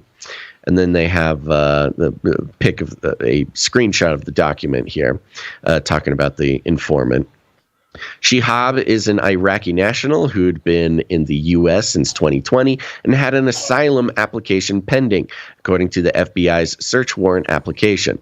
Federal agents used two different confidential sources to investigate the plot, one who claimed to offer assistance obtaining false immigration and identification documents, the second, a purported customer of the alleged people smuggler.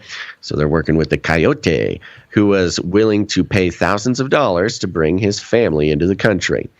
This is a parenthetical. As the criminal complaint against the suspect has not been made public, Forbes is not publishing the full warrant. According to NBC, he was arrested earlier today, a fact later confirmed by the Department of Justice. Freddie Ford, chief of staff for the office of George W. Bush, said, quote, President Bush has all the confidence in the world in the United States Secret Service and our law enforcement and intelligence communities. Oh, that's nice. In November 2021, Shihab revealed to the FBI insider the plot to assassinate Bush and asked the confidential source if he knew how to obtain replica or fraudulent police and or FBI identifications and badges to help carry out the killing, and whether it was possible to smuggle the plotters out of the country in the same way they came in. Hold on. After their mission was complete. Hold on. According to the warrant. How would this Shihab guy. How would he know? The guy, the informants, he wouldn't know that they're FBI, right? But why would he ask them, like, hey, can we get some police badges and some FBI badges? FBI badges, right? What would lead this guy to believe that these other dudes can even get him that stuff?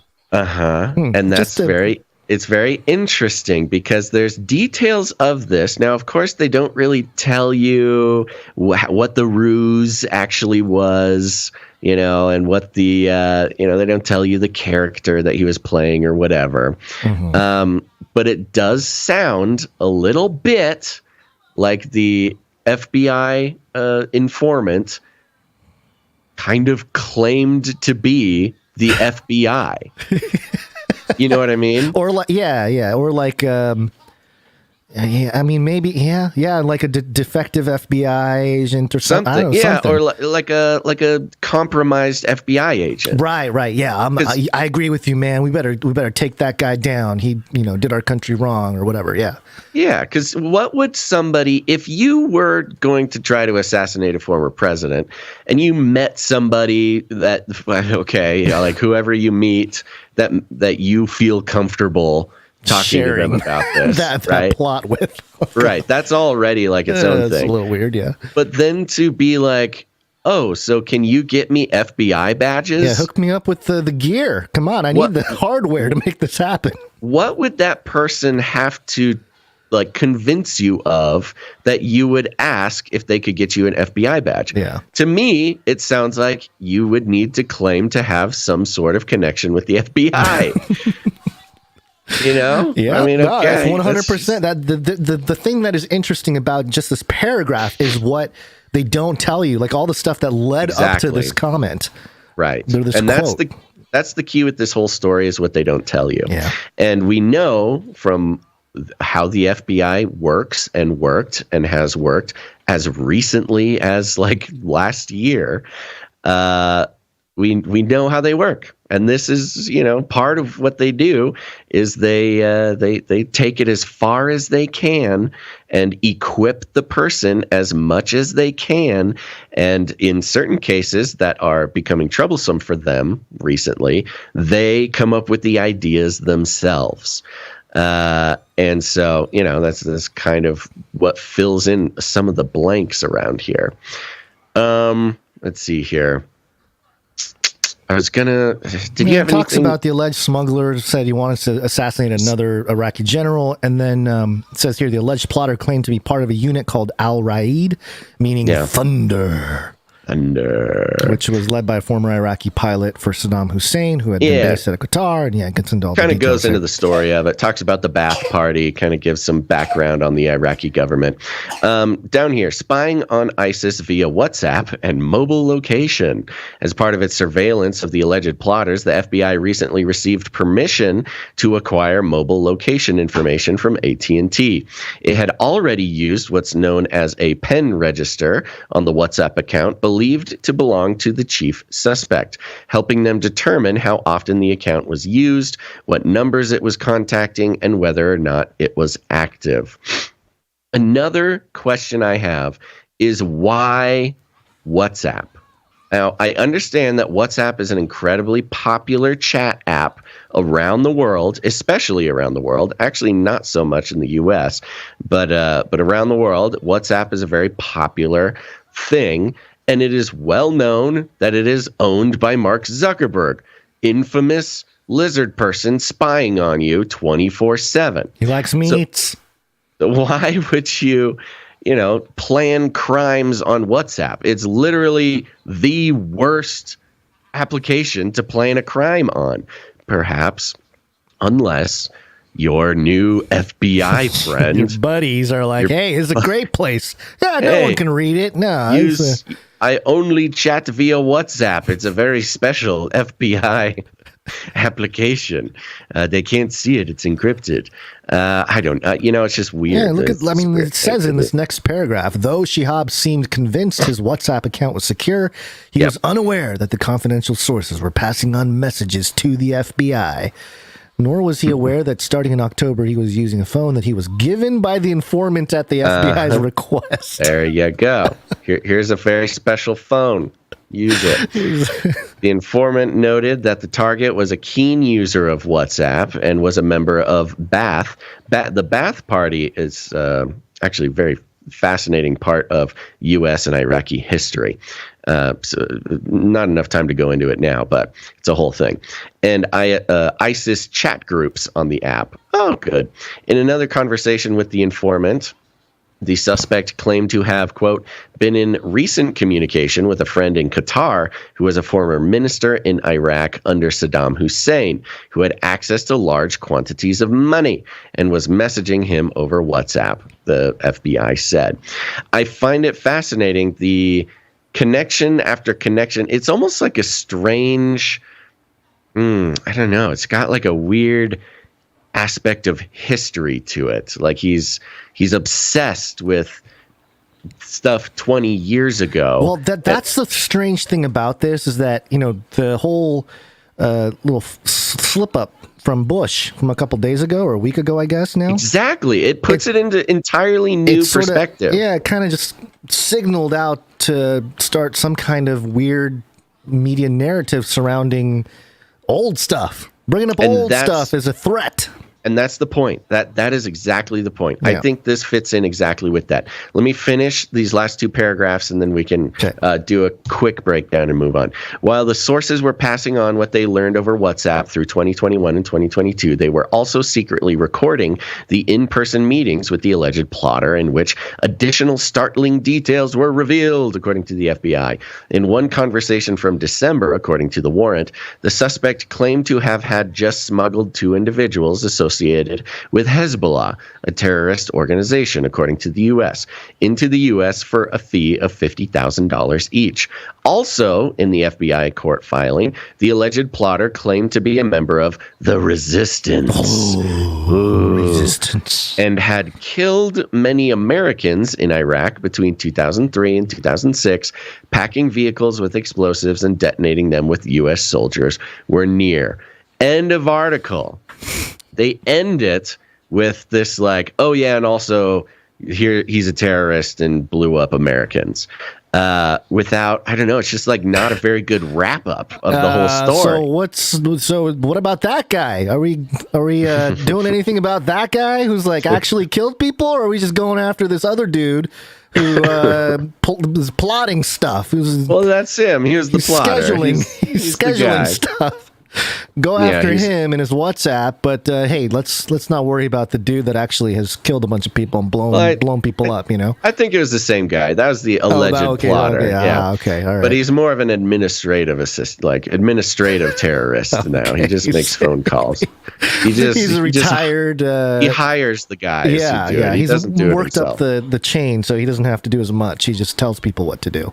Right. And so my thought is, they do a great job of really, again, our younger listeners, it might not sort of mean as much to hear this, but for those who were coming of age during 9/11 and the war in Iraq, these details are really ingrained, like the triggering aspect of all these little details that they're bringing up. Now, you consider the interesting PR resurrection of George Bush over the past couple of years, hanging out with Michelle Obama, hanging out with Ellen, going to football games. And then here's what I think. I think that George Bush had this on his mind when he made his gaffe. Oh, maybe he was briefed about it. And all those old feelings he tried to paint away on his ranch came back up, and he got caught up in the moment and scary Iraq. Iraq's scary. I think he was reminded, like, oh, I did sort of illegally kill millions of people for pretty much no reason, and this is being a huge hypocrite about this and Putin and I think when he made that, and he was making that gaffe to a room of veterans too. Yeah. Or I don't know if it was veterans, but had something to do with like it was his personal event. Yeah, it was an event that he hosts. It was like his own thing. It wasn't like it was some sort of like veteran targeted event of some kind. So which made it even crazier for him to say that. I think he had his little gaffe because he had just been told that, hey, this guy's been following you. He's planning to kill you. It's because of Iraq. You remember the Iraq stuff there, old Georgie. And do you think he was reading a story to little children? And then the informant came up to his ear and that's for to kill you, but the FBI saved your life. For the photo op, The photo op, yeah. It was very, that's a 9/11 reference for those of you who may not know. There's old footage of George when W. Bush. When he first heard about the Twin Towers, he was reading. He happened to be in an elementary school classroom reading to children. Yes. With photographers. Yes. And so it's a very powerful image, a Secret Service man bending down and whispering in his ear as he's holding a children's book, and there's all these kids sitting in front of him, and he makes this very serious face. And the key to the whole thing was he finished reading the book before he got up to save the world. He finished reading to the children and then got up to start a war in Iraq. Illegal war in Iraq and became a war criminal. Following his that was his cue. It's reading to children. It's time, Mr. President, to commit your crimes. right.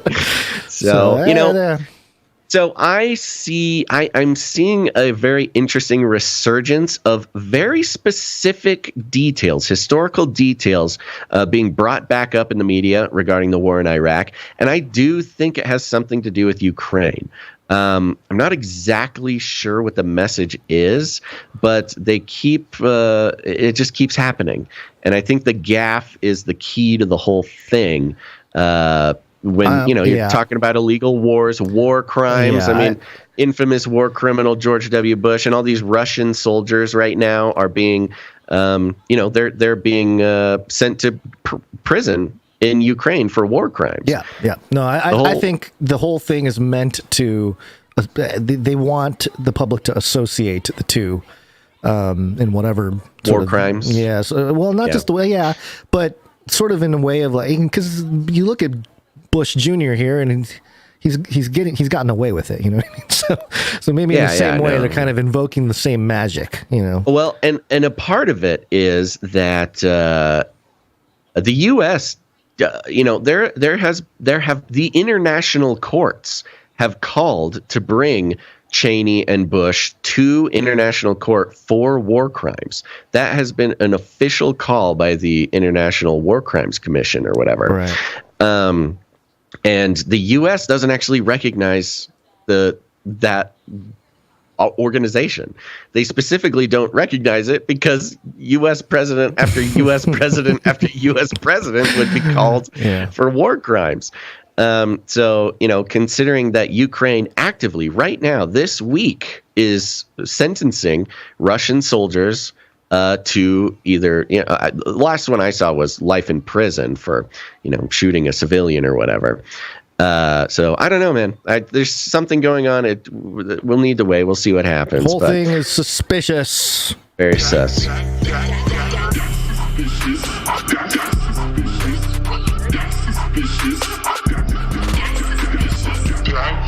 Is this a crypto?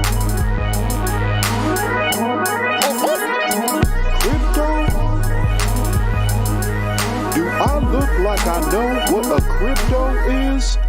As we go into the break here, one quick story. It's from NBCnews.com, and the headline is Crypto Billionaire Says He Could Spend a Record $1 billion in 2024 election.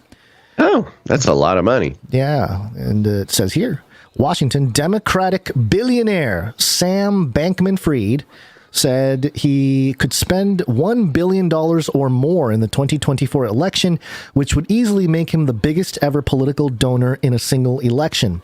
Bankman-Fried, 30, age 30. He was one of the 30 under 30 Forbes. And by the way, if you are familiar with crypto, it says right here, the founder of the cryptocurrency exchange FTX, who, by the way, bought the arena where I believe it's the Miami Heat play basketball. So that whole arena is named FTX Arena now, and you see FTX all over the place in sports and stuff like that. And for some reason, Sam Bankman-Fried hasn't had the same kind of legal hammering down as other companies in crypto have. I don't know why that is. I mean, maybe it's got something to do with his political donation money, but I don't know. I'm just making assumptions. So anyway, Bankman-Fried, 30, the founder of the cryptocurrency exchange FTX, said in a podcast interview released Tuesday that he expects to give north of $100 million in the next presidential election, and that he has a soft ceiling of $1 billion, with his spending likely to be on the higher end if former President Donald Trump runs again. There you go. For or against? Against. I think it's against. He's a Biden head. I think. Well, yeah, he's a Democrat. It says here he's a Democrat. So, okay. Yeah, Democratic billionaire. Okay. That kind of money would be, quote, in a league of its own, said Alex Baumgart, a researcher with the campaign finance tracker Open Secrets. Bankman-Fried. By the way, his name is Bankman. He's a central bank man. It's in his name. Who is estimated to be worth more than $20 billion. Man, he's a 20 billionaire and he's just turned 30. Man, I don't think that's healthy. Talking about mental health. I don't think that's healthy. It says he has already given away more than $200 million to various causes. Cautions that his political plans are still in flux and that they will be contingent on what the landscape looks like. Keeping both parties on their toes. Who wants that? Who wants that $1 billion? I don't want it. Quote. All right, then you should run. Quote, I would guess north of 100 million. As for how much more than that, I don't know. It really depends on what happens. It's really dependent on exactly who's running where for what, he said on the Pushkin Industries podcast. That's so funny. He's just like, I'm going to spend money. But I'll never tell who's getting the money. He's such a tease. He's like a billionaire tease. Quote, what's your problem? Quote, 1 billion is a decent thing to look at, as I would hate to say hard ceiling, because who knows what's going to happen between now and then, but at least a sort of soft ceiling. Man, a 30-year-old So maybe more. Oh, yeah. You know what he's doing? Just talking Bill. He's shopping. Yeah, he's 100%. shopping is what he's saying. 100%. He's just putting it out there. He's saying, okay, call me up, boys. That's who's going to make me the best deal? I got the money, and, I'll see what I can, who's got something. It's like, it's kind of like a Facebook Markets ad or like a Craigslist ad or something. I got $1 billion at a high level. I got $1 billion. Oboe, what do you got? The amount of money would be unprecedented, and it would shatter records several times over, at least if it were all spent as so-called hard money, which includes donations to candidates' parties, super PACs, and other groups who have to report to the Federal Election Commission. It's impossible to know how much other wealthy donors have spent to influence politics via so-called dark money, which includes donations to groups like think tanks and nonprofit advocacy organizations. Well, like Soros? You're talking about Soros? The most hard money any individual has spent in any election cycle was $218 million in 2020 by the late Republican casino mogul Sheldon Adelson and his wife Miriam, according to Open Secrets. The Adelsons have competed in recent years to be the biggest donors in the country, with Democratic billionaires Michael Bloomberg and Tom Steyer, who have each spent $75 million to $150 million in the last 3 elections, not including the money they spent on their own presidential campaigns in 2020. Liberal billionaire George Soros this year committed to spend $125 million towards this year's midterm. Oh, young buck. Bankman Buck Fried Chicken Man is like, hey, Soros, let me 10x you. Yeah. Wow. Hold my champagne. Hold my Like this. chicken. Beyond those well-known names, even mega donors typically top out around 40 million to 60 million per election cycle. So 100 million would put Bankman-Fried among a tiny handful of the country's biggest donors. So there you go. You know who's really losing their mind at this news? No. The media. Why? Advertising. That's where most of the money in politics goes. That's why CNN, Fox, all these mainstream corporate news institutions get so crazy during election years, is because that is when they make the money, baby. Political advertising, keeping the legacy corporate mainstream news going, folks. And that's why you can't trust them. But not here, because we're on the value for value model. Let's take a break. Oh, darn it. I was going to do one more little jingle. Oh, but you it's can okay. do it. You can do it. You can do it. No, it's all right. Well, now that you've already done this, you have to do it. Okay. Well, I was going to say, if you're going to break the segue, you got to make a new one. I was going to say that the one silver lining to Bankman-Fried, dangling $1 billion out there for the next round of politicians. Bitcoin go to moon. Gotta play Bitcoin crypto rules. The crypto man buying American politics. All right, there you go. It's break Okay. time. Come on, take a break. All right, folks, we're going to take a quick break because you know what? Over here at Canary Cry News Talk, we're on the value for value model, which means we will get no political advertising money. Whee!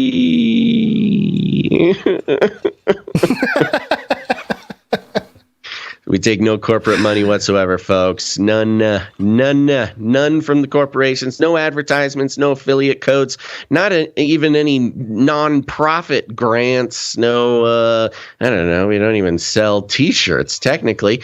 That's right. No corporate money whatsoever, because when an independent news analysis and deconstruction piece of media property claims to be independent, what are they independent from? Indeed, if they are taking money from lizard people to try to convince you to spend your money on things, money you don't have, on things you don't need. Oh my gosh, sorry.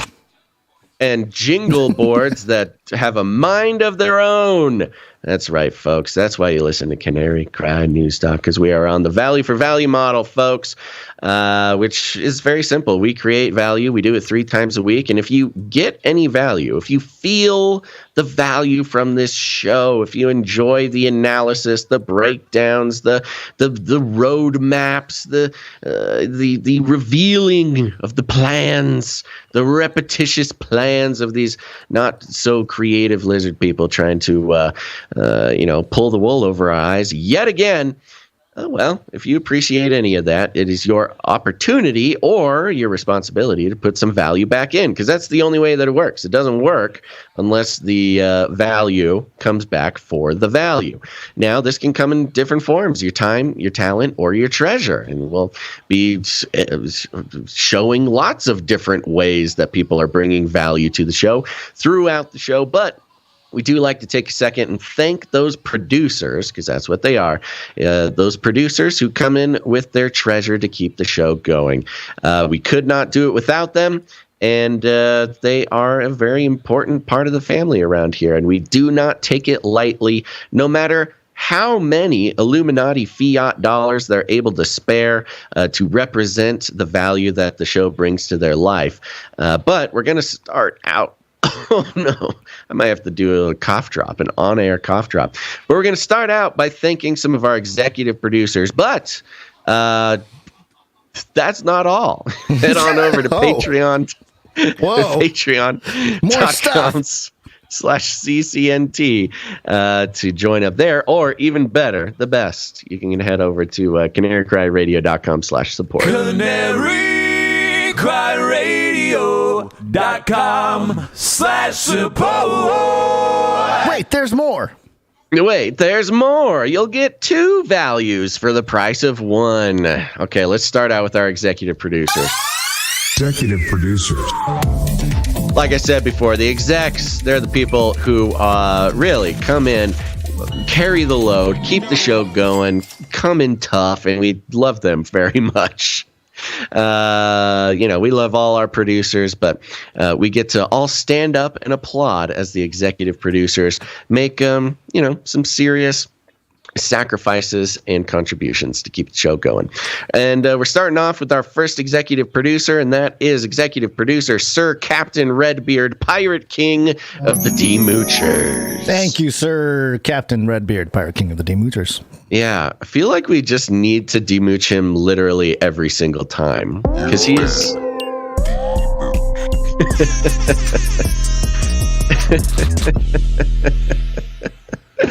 Okay, that's the thing. We're demooching Sir Captain Redbeard every single time now. That's hilarious. All right. It's like the guy who wants to get baptized every church service. Yes, he gets baptized Dip me down again, Pastor. Every year. I love it. Thank you, Sir Captain Redbeard. Comes in. I was trying to sort of decode the amount here. I'm not sure exactly how it went. What I think it is $213.13. Oh, so like a hidden 333 something. I don't know. Maybe it's a message to the captain's crew or something. Possible. Yeah. Thank you very much, Captain Redbeard. He also sent a note that said that Basil Gonz trap rap was fire. Had this Pirate King saying sheesh. Basil Gonz, Basil Gonz, Basil Gonz. You know what's going on.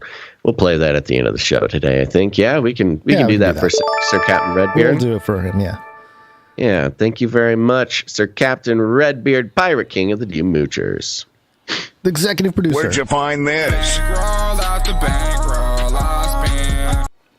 Next up, we got our other executive producer, simply known as T. The letter T. Thank you. The letter T. I always like the letter T. This episode is brought to you by the letter T. I don't know why I did the count. He does the counting. I don't know who does the alphabet part. I'm sure he does. But thank you very much, executive producer T. Little note here. Hello, praying for you. God bless. T. Smiley face. Short and sweet. Awesome. Thank you very much. Short and sweet. Yep, that's right. Thank you, executive producer T. Where'd you find this? And as a reminder for everybody, executive producer T came in with a nice round number, and that's how we roll. We always lean in the direction of anonymity. If you want us to read your production amount, what you do is you put something interesting in there. Don't make it just a nice round number like Sir Captain Redbeard put 1313 in there. A lot of people put 33. It's a whole thing. But executive producer T, nice round number. Thank you very much. Thank you. Okay, supply drop. Oh gosh.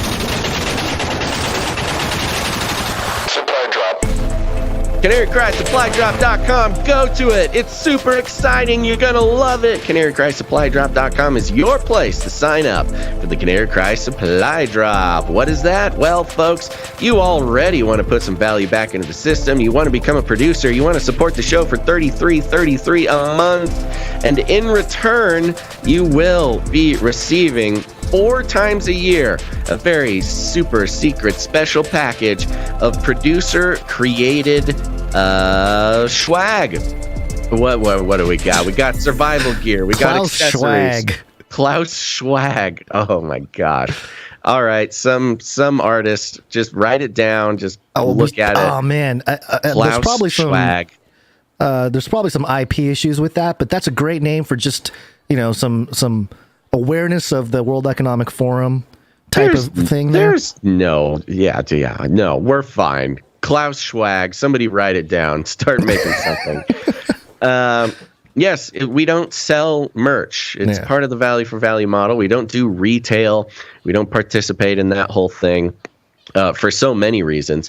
But if you are interested in getting like physical objects designed by Canary Cry artists, manufactured, created, logistics managed by Canary Cry producers, sign up for the supply drop. It's awesome. Last quarter, We had some survival gear, some non-GMO, Bill Gates, super cool heirloom garden seeds with labels designed by Sir Dove. We had the Canary Cry multi-dimensional communications codex, which is a podcast companion game that is going on right now that hundreds of people are playing, and you can too if you sign up for Canary Cry Supply Drop over there at CanaryCry.Supply.com. You have 6 more days to sign up to the supply drop. We will immediately send you the ARG, the podcast companion game, and you will be locked in. Remember, the end of this month is the cutoff for the supply drop for this next quarter. We do that because we need manufacturing time and we can't have these numbers changing.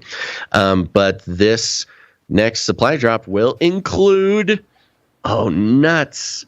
Well, hold on, Gonz. I got to send you a picture. Okay, because I do have the old video there. Yeah. But do the old video. Play the video. This is one of them. It's the... Can we mute it? There we go. It's the Canary Cry challenge coin. That's right. The people watching the video there, that is the challenge coin prototype being lasered onto some stainless steel. It's going to be awesome. We don't guarantee that we're ever going to do this again. However, we do like the idea. And of course, other people like the idea as well. And right now we are trying to hit a goal that will let us upgrade the metal on the challenge coin. We're trying to upgrade it to copper. Now, here's the problem. While people are signing up for the supply drop, we are also getting people canceling their supply drop right now, which, you know what, that's okay. And you can't with every individual, people's situations change. They, their cards get canceled or they get in a new life situation or whatever. So this is not a rebuke of people going through that. But it was a matter of figuring out the budget because the copper coins are much more expensive. But thankfully, we just keep having people sign up. So we're going to figure something out. It's going to be awesome. And I can't find the other picture. It's making me so sad. How did it get sent? We got 6 days, so we can show the picture on Friday for a... hey, get off your phone. We're trying to do a show here, buddy. No. Get off your phone. This is a problem with America. People sitting there on their phones, scrolling. Oh my gosh, this grumpy Gonz. I'm trying to see where exactly this picture was sent to me. Oh, there it is. Okay, Gonz. What am I going to do? I'm going to email this to us. Fantastic. We have to show it. Okay, we have to do it. I'm not... Just because I'm so excited. I can't stop being excited about it. Okay. Oh, geez. This is really hard to do while Stall for 5 seconds. Yeah! 5 seconds. Here we go. How you doing over there? Sending to our email. Sorry. I have one little sliver of vision underneath my VR helmet. It's okay. I'm going to... Oh my gosh. I'm so sick. Okay, here we go. Copying the image. I'm so sorry. I should have done this. I can't believe that I didn't do this. Here we go. I can't deal with it right now, Basil. Send. Let's see if my off-grid internet can send. Okay, here we go. This is another one of the awesome items that we are going to be adding into the coming supply drop. And if you are an old school Canary Cryer, you're going to be excited. And when I say old school, I mean old school as in... There it is. Did it pop in there? Yeah. Just took a second for the satellites to... Yeah, it had to go to space. Yeah. So, okay. Here we go. How easy are you I going to like that you sent image.png. You sent image. Image.png. Yeah. Okay, so here we go. This is another reveal for what's going to be in this next supply drop. And if this is something that you want, you're going to need to do it. Of course, we got the challenge coin. And I'm stalling just to get the... I got it. You ready? You got it? Let's do it. Here we go. It's happening, folks. It's finally happening. That's right. Included in the next supply drop is the Tweet Hungry Boys kitchen apron. The whole time you're stalling, the payoff is it? It's the Tweet Hungry Boys apron. That, if you don't remember, maybe you're new to the show. Tweet Hungry Boys was, I don't even know, an old joke from last year. And it was supposed to go on a baby's bib. But we figured that not everybody would have a baby. So we're all big babies. We're all big babies. So if you're a big baby, go sign up for the supply drop. You'll get the Tweet Hungry Boys apron, and you can wear it while you grill, wear it while you maybe just wear it as a bib while you're eating some sloppy lobster or something. Yeah, get some of the barbecue sauce and make mustaches. I need some facial hair. So yeah, go ahead and. Yeah, my so bird all version needs a facial hair. Whatever you want to use the Tweet Hungry. Perhaps you have an anniversary coming up and you're looking for a way to, re-spark that. Spark it up a little bit there. I mean, it covers everything important until it doesn't. You know what I mean? So there you go. Tweet Hungry Boys apron will be in the next supply drop. I'm telling you, I'm so excited. Okay. There you go. Okay. Man, this is the longest we've ever spent on this, and I'm proud of us for something. I don't know. And let's thank some people who signed up for the supply drop. Are you ready, guys? Take the Tweet Hungry Boy apron over to Red Lobster. Come on, baby. We're going to start out by thanking... go to CanaryCry.Supply.com to sign up. Yes. Okay. Will you go over there, Gonz, click into the PayPal page for the supply drop and post it into the chat for me? Wait, you're talking about the button? Yeah. You know what? I'll do it. Don't worry about it. Because we're going to thank our new supply dropper, Kevin D. Now, you got all kinds of stuff stalling on my computer now. You made me go to a whole different page. And not only am I tricking your brain, I'm tricking your computer. Yeah, thank you very much, producer Kevin D. Thank you, Kevin D. We also have a new supply dropper, Alicia V. Alicia V, thank you. Mm-hmm. Wow, man, this board is really lagging today again. Yeah, I'm sorry. Yeah, Alicia also mentioned that she's going for Dame Hood, so all right. Keep an eye out for Alicia. Next up, we got Danielle M. Thank you, Danielle. Appreciate it. Danielle M said, you guys are seriously doing amazing work. Sorry, I've been dragging my feet. I'm finally no longer a mooch. Love y'all. Demooch, Danielle.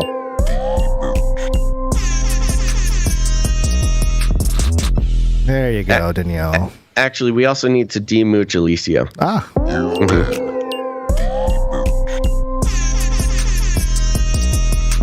We got the Demooch sisters. Yes. The Demoochettes. Next up, we have got our new supply dropper. And Gonz, I don't know if you've heard of this fella before or not, but this is Sir Captain Redbeard, Pirate King of the Demoochers. Sir Captain Redbeard showing up again, popping up all over the place. Which means we need to demooch him.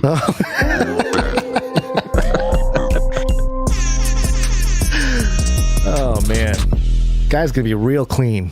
That red beard is going to be fresh every time. Yeah. Mm-hmm. He's so demooched. And then, this is funny. Producer Isaac, God bless you, my friend. When I was trying to get the picture, he emailed it to us. Ah, cool. Yeah, thanks, Isaac. Next up, last but not least, we got producer David F. Thank you, David F.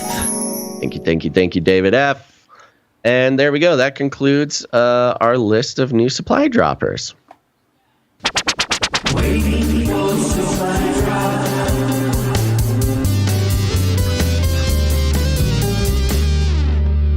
You can go to a meetup, wear your Tweet Hungry Boy apron, and bring your challenge coin, and people will be very concerned about how you look in public.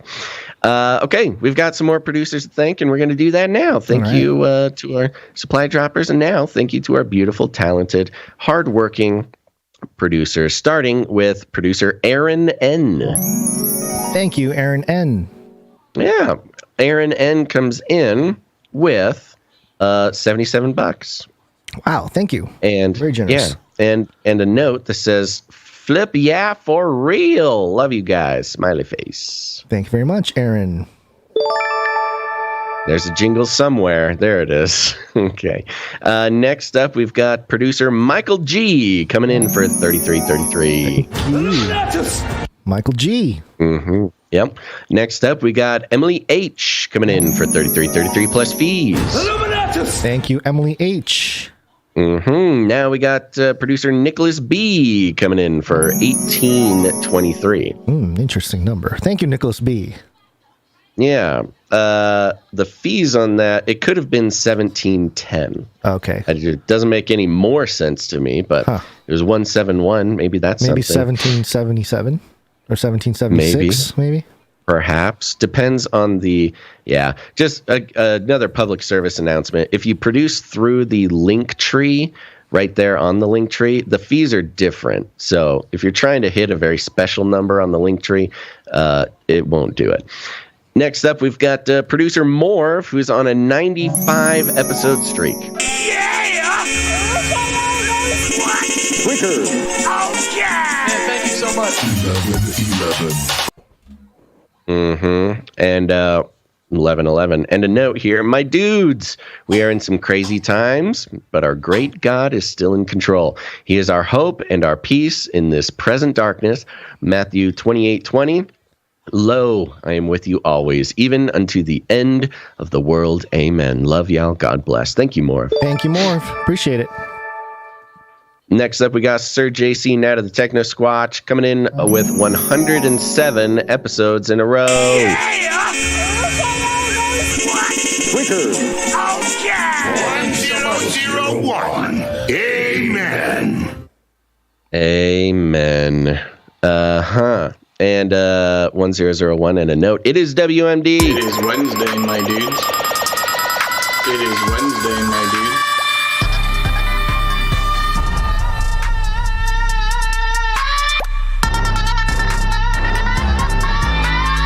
Wednesday, my dudes. And hope everyone is crushing this week so far. Man, I'm tired, he says. Maybe we can get some non-GMO Canary Cry energy drinks soon. Yeah, I mean, Joe Rogan has one. Why can't we have one? Yeah, that is the standard here. We just measure up ourselves up against Joe Rogan. Yeah, how else can you go through life feeling accomplished and successful unless you compare everything you do to Joe Rogan? Yeah, well, I will say that what's crazy is I will be turning 40 next year, and I've been thinking about. I got a few months here, about half a year left till I turn 40. What if I just go all out and just get shredded? Totally shrapnelled. I think you should, man. 6 months isn't. It's not that long. It's not that long. You're gonna. It would be. You could do it, but you would need to be very, very diligent on your fitness routine, and worst part, your diet. I know. Yeah. I like my food. Especially after a long day of news. It's like, man, I gotta eat some to. You'd have to go full on Spartan diet to get shrapnelled in 6 months. Yeah, but at the very least, I can increase my bicep size, so I might do some of that. That's good. You got to do it. Size is easy. Size is the fun part. You can eat as much as you want. You can bulk up. Okay, I am now putting the Canary Cry supply drop link into the chat for those who want to just jump right over there. I saw a couple people asking. Next up, thank you, Sir JC Knight of the Techno Squatch. Next, we've got producer James M. Thank you, James M. Yeah. James Madison? James Madison Square Garden. And he is on a 4-episode streak. Okay. All right. Hold on. All right. Next up, we've got producer bot LX Protocol V2 on a 36 episode streak. Thank you, LX Protocol. That's right. Pocket full of sevens and fees. IWMD. It is Wednesday, my dudes.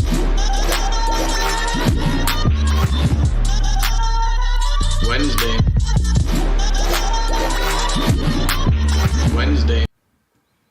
It says, thank you for such a great show. I am also enjoying Ravel. I appreciate your ministry. Thank you very much. God bless Hairy Legs and Dean Scream. Hairy Legs. Opposite. Hairy legs. Got hairy legs. Okay, there you go. Thank you, producer bot. Producer bot, I need a refrag. It's slowing down. Refrag, defrag. Next up, we've got our former executive producer, Darren S. Thank you, Darren S. Darren S is on a 2-episode streak. Hey now. Thanks, Darren. Pocket full of sevens and fees. Thank you for doing your show. Here's something extra for the Wednesdays show. Thank you very much, guys. Next up, we got producer Dylan E coming in with pocket full of sevens. Thank you, Dylan E. Dylan E has a note that says also very long time listener, but first time giver. By the way, miss the Face Like the Sun OG YouTube channel. Yes, don't we all? Well, let's demooch Dylan.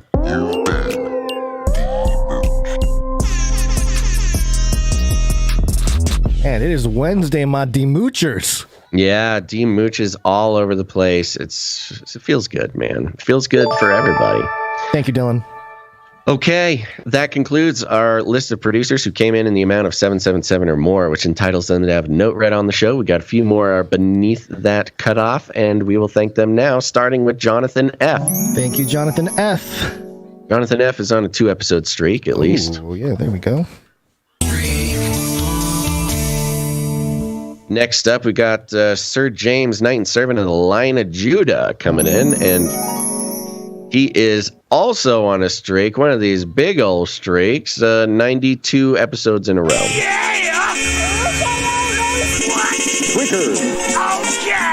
you so much. Thank you very much. Next up, we got the streak, Sir Casey the Shield Knight. 160.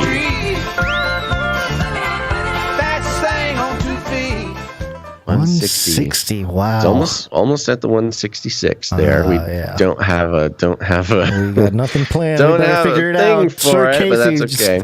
It's like the fire that burns under us, constantly keeping us in check. Yeah, that's a really good way to put it. And also, right behind him, we have Sir Scott, Knight of Truth. Oh, yeah.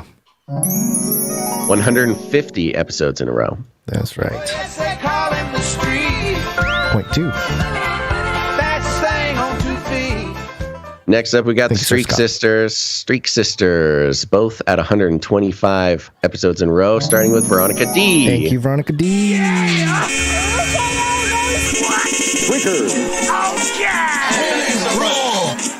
And, of course, neck and neck, we got Gail M. Thank you, Gail M.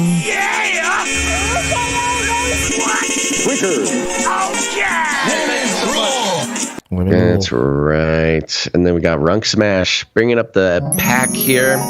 6 episodes in a row, which means Runk Smash is on fire. Oh, yeah. Streakalicious. Streakalicious. Thank you, Runk Smash. But you're also on fire. You did play that. Okay, there you go. All right, that concludes our list of financial producers. Thank you all so much for making our week livable. It means a lot to us, and keeping this show going is a family affair, and y'all are participating. All you demooched folks, thank you so much. Happy to have you on board, part of the family, and of course, you supply droppers, making it happen. And I've got to mention the executive producers. Thank you all for your patronage. Shut up and take my money. Thank you for your patronage. Thank you for your patronage. Thank you for your patronage. Please leave a message after the tone. At the tone, please record your message. Leave a message. Beep. message. That's right. If you go to CanaryCry.Newstalk.com, you'll see a green tab on the right hand or the bottom side of the page there. Just go ahead, click on that. Another button will appear. You can click on that, leave us a message. You're giving us permission to read that, play the message rather, on the show, but it is not guaranteed. Any voicemails today, Gonz? Yeah, we have a handful of voicemails, and let's see. I'm trying to find the first one here. Well, let's see. Let's start with the one we got from Michael C. Okay. It's going to play? Uh-oh. Why isn't Michael C's message playing? Here we go. Michael. Oh, boy. Why? What's going on? Michael. Oh, come on. Michael, I miss you. What do you have to say? Hey, guys. This is Michael and Gonz. I was just wondering, when do you think Age of Deceit 4 will be out? And for Basil, I was wondering also, for Ravel, will you have a video style podcast like Canary Cry? But thank you for the show you do, and thank you. Yeah, thank you. Thank you. All right, Gonz, everybody wants to know when's AOD4 coming out. I'm not going to put a date on it because every time I try to do that, it every fails. Every time you do, you don't do no it. Date, but I've been working on some stuff and some very interesting sort of themes developing with I don't know, I'll say encryption and ciphers and stuff like that, and Hebrew and ancient Hebrew. I could see how it would be difficult because now that we do this show, the updates on updates everything, come in real fast. They come in real fast, and not that it changes what you're working on, but you just want to add everything in there, and it does extend the process a bit. And so, it does sort of take away some of the more frivolous stuff, and it gets right to sort of the evergreen important issues. Yeah. And, things that you think are evergreen at one point may not be later on. It's always a kind of a thing. But it's the research continues, and trust me when I say that the document of the Age of Deceit, like film document that I have, putting all my notes in and everything else, it is constantly being updated, and I try to work on it a little bit every few days a week, and it'll happen all in the Lord's time, I would say. He's moving. Yeah. He's moving on it. Yeah. And Ravel, video Ravel, there's no plans for that right now. The video thing to connect two people who are far away from each other, and then to get a guest in there, do the whole thing. There's not currently any plans for that. We're actually not even really monetized yet. We're still kind of in baby phases of Ravel, just trying to sort of build the content, build the community, that sort of thing. We'd probably fare much better if we did do a video thing, but it does add a whole. I mean, trying to fit doing that podcast in between this is already tough enough. But I would love to do it if there was an easy way to do it. I mean, I know there are easier ways. I could see us using some sort of service instead of what we do here, which is from scratch, full production from scratch that we're all doing. There's some services that are just have a webcam, we'll put your video on the internet type of thing. So no plans currently, but that is a data point in whether we should or should not do it. Your question and enthusiasm. So we'll figure it out. Send us an email if you want to try to convince us to do it even more. Contact at ravelpodcast.com. Yep, there you go. Thank you very much. Okay, we got another message here from David F. Oh boy, wow, this is all our messages today are not working. I have to re-import all the audio. I don't know why I have to do that. The mainframe. God's green thumb. His sun does shine upon the earth and fuels us as we grow. His words are the water that fills us all with the things that we must know. We need them both for proper growth, for our fruit to be so sweet. And the Holy Ghost guides us in preparation for the day that we shall meet. We will grow towards the sun as long as we stay bound to the Holy Ghost, who is like the stick that keeps us from wilting to the ground. There is one more thing which we all need, and that is the one who plants the seed, who tills the ground by the sweat of his brow, so that some might have tomorrow what he has right now. A knowledge of his perfect love that rains on us all from up above.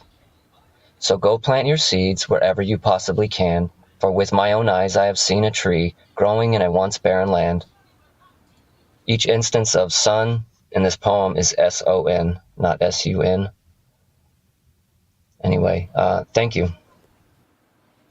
Wow, that was wonderful. So beautiful. Yeah, very nice. Who was this poet? It was David F. David F. Oh, he produced today. Thank you very much, David F. What a wonderful, wonderful piece. Thank you very much. We appreciate that kind of stuff because it just helps sort of take a moment, take a break. It was beautiful. All right, we got one more from Paulie. Oh boy, Paulie the Gambino. Oh, Paulie the Gambino. Let's see what Paulie says here. Hey, it's Paulie. Last few shows, nobody's calling into the voice bite. So I thought Paulie would fill in the void. I like Rochelle. She kind of sings scriptures, so I'm going to try it, okay? Rochelle hasn't called in the last show. So I'm going to try this right here. Psalms 25, okay? Here we go. That's a good one. Unto thee, O Lord, do I lift up my soul. Oh my God, I trust in thee. Let me not be ashamed. Let not my enemies triumph over me. Bada boom, bada bang. Listen, I'm not making fun here. I love the Lord. I love Jesus. He's freaking powerful. He's our God. He's the Messiah. He's awesome. All right? So I fill in the void here. Love you guys. Love this show. Everybody's awesome here. Peace. There you go. Paulie the Gambino. Wow. Thank you so much, Paulie the Gambino. Always filling the void when there's a void that needs to be filled. Oh, man. Paulie the Gambino should just put out an album. It's a whole album of scripture reading, and there's a whole lot there. Somebody needs it. There's an audience for everything, as is evident by our show still being alive. So, you need an Italian mob master yelling scripture at you, Yeah. Thank you very much, Paulie, and all the people who left us messages. That's it, right? Yep, that's it. Appreciate it. All right, folks, we're going to get the show going again here. If you're on YouTube, what follows is too hot for your favorite video platform. So go ahead, go to CanaryCry.Party, find another outlet. Odyssey, Rumble, Twitch is the most popular one at this point, DLive, etc., because what follows is not for YouTube's little tiny baby ears. Yes, it's wake-up time. Hey, yo, wake up. See you later. Okay, it's happening. Everybody stay calm. Everybody stay calm. What's the procedure? Twitch, Rumble, Odyssey, Twitter, Facebook, whatever it is, you can find all those links at CanaryCry.Party as well. Too hot for YouTube. YouTube. Now you see me. Now you don't. Okay. COVID-19, COVID-19, COVID-19, COVID-19. Yes. COVID-19, COVID-19. Coronavirus.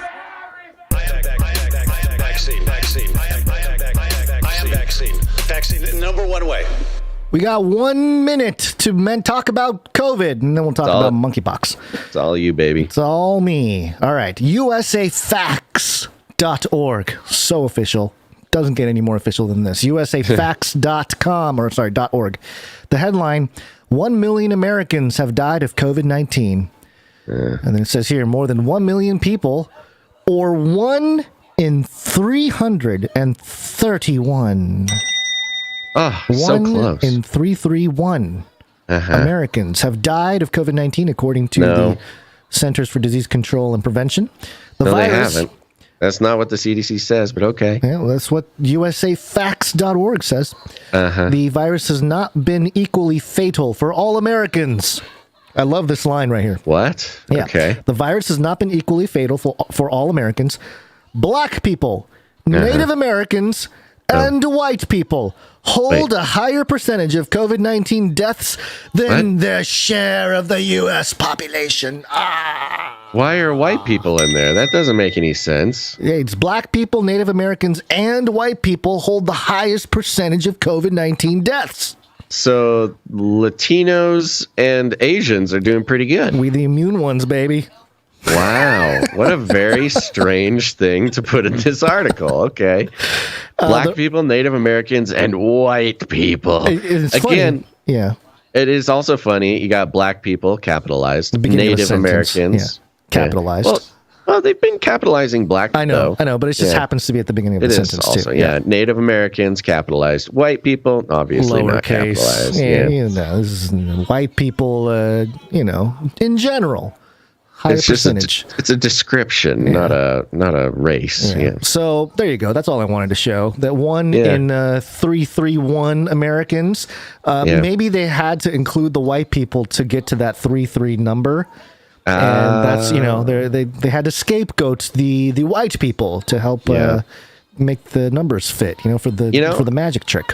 I mean, the one thing that is not sort of scientifically accurate on this article is it's not 1 million Americans have died of COVID-19. Right. It's 1 million Americans have died with COVID-19, allegedly. Well, yeah. So, again, with or from. Saved or created. All right. So, okay, let's move on to monkeypox because this is our lives now. And I can't believe it. First of all, let me mention, Gonz, do you have a Jonathan F's I do, jingle? yeah. It's all ready to go. Okay, we're all lined up then. Let's just go into it. Careful opening the closet, because that's where the evil monkeypox lives.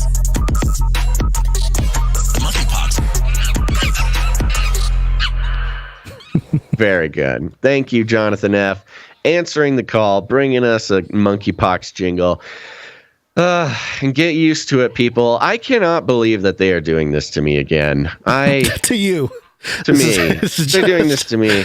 They yesterday had the call, the meeting, they said, we need to get under Basil's robot skin. Reading the stories, doing the thing, doing the work for the show. I stopped yesterday. I stared off into the middle distance. And I just sighed. I just had to give a heavy sigh. I cannot believe that they are making us do this again, Gonz. Wow. And that is, our job now, again, is to analyze and deconstruct our way through the mainstream news media on yet another pandemic. Let's start. It's not going to be a pandemic, according to some people. I have a lot to say. I think I'm going to save it for the end of this. Okay. So let's start out. I'm not going to read all of these. I'm just going to lay down a foundation, Gonz. Are you ready? Ready to go. LATimes.com. That's the Los Angeles Times. Sex, rashes, and outbreaks. A rational guide to the monkeypox risk in California. California marked its first suspected case of monkeypox Tuesday in a person in Sacramento County. Wait a minute. Wasn't it Sacramento that one of the variants came from too?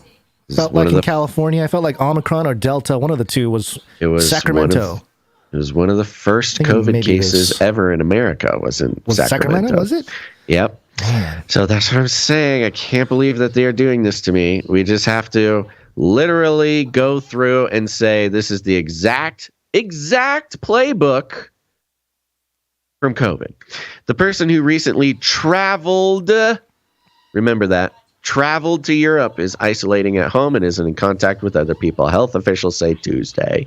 With case counts in the U.S. relatively low, why are officials paying close attention to this outbreak? And why are they less concerned about monkeypox than COVID-19? Quote, we are concerned enough about the pace at which new cases are developing worldwide that we want to raise everyone's attention to be very vigilant so we can try to control this as quickly as possible. Dr. John Brooks, an epidemiologist for the U.S. Centers for Disease Control and Prevention's Division of HIV/AIDS Prevention, said during a briefing. So this is like COVID and AIDS. It's like the super spiral of the two coming together, making it official There here. are so many twists and turns to this whole thing, Gonz, and we're going to go through a couple of things throughout this segment that piece together a lot of the mysterious puzzle pieces that we've been seeing over the past couple years. The first one is, remember, pretty much all of 2021, this sudden obsession and interest with AIDS. And AIDS was suddenly in the news all the time. A new AIDS vaccine, a new AIDS treatment, a new AIDS this, a new AIDS that. We noted it. We kept an eye on it. It was just there. Nothing really came of it. And now monkeypox, which there's more to it. We'll get there. But the statements of monkeypox are coming from the CDC's Division of HIV/AIDS Prevention. Why are we hearing about monkeypox now? Don't care. It actually just kind of tells us what we already know. People have been catching it, it's kind of starting in Europe. There's a few presumptive cases in Massachusetts, a couple in Utah, New York City, Florida. The CDC said Monday all 5 involve men who had recently traveled internationally. The U.S. cases come on the heels. On the heels of clusters. Yes, I'm fighting something as we speak here. The U.S. cases come on the heels of clusters of monkeypox infections in Europe, most notably Portugal, Spain, Britain, Belgium. British authorities have confirmed more than 70 cases of monkeypox in the last 2.5 weeks. 15 cases have also been reported in Canada. During the past 5 years, there's been a resurgence of monkeypox in Nigeria, etc., etc. So that's kind of the most important pieces to now take all that, put it aside, put it in your pocket, put a pin in it. All right, so we've got HIV/AIDS guy at CDC making a comment on it. Everybody who gets it is traveling, put a pin in that. All right, on to the next one. This is coming from NBC DFW. This is NBC Dallas-Fort Worth, I believe.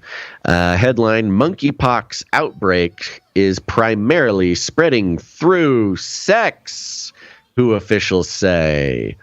Weird. Okay, here's some highlights. European nations have confirmed dozens of cases in what becomes the largest outbreak of monkeypox ever on the continent, according to the German military. The U.S., listen to that, largest outbreak of monkeypox ever in Europe, according to the German military.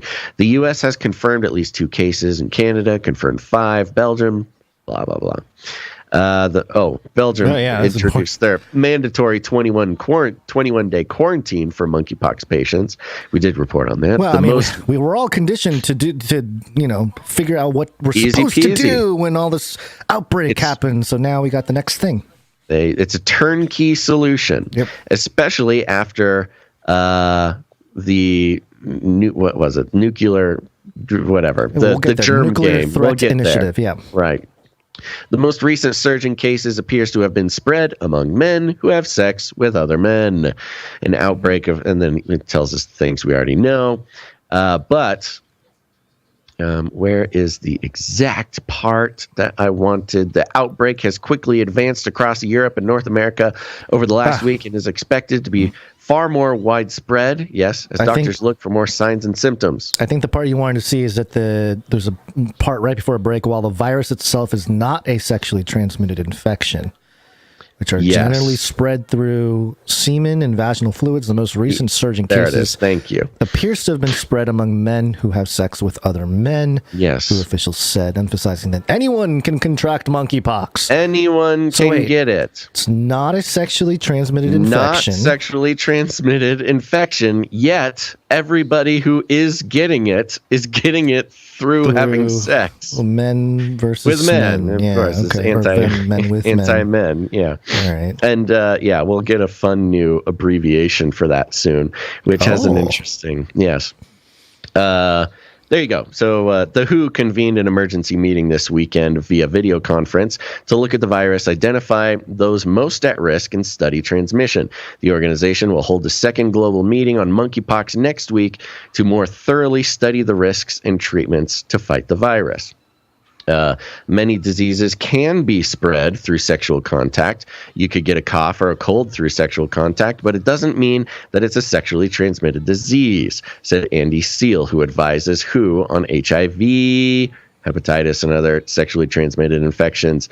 So we've got, it's the HIV guys are the contacts for all of this. They are, they are calling up the HIV specialists, the directors of HIV departments, the HIV scientists. Those are the ones getting quoted in all of the press material. Just something to keep an eye on here. And then they talk about, human-to-human transmission, respiratory droplets, et cetera, and wear your mask. Quote, "This is a virus that is super stable outside the human host, so it can live on objects like blankets and things like that," Dr. Scott Gottlieb told CNBC in a separate interview Monday. Put a pin in this one, Gonz. Monkeypox on blankets. Monkeypox on blankets. Remind you of anything?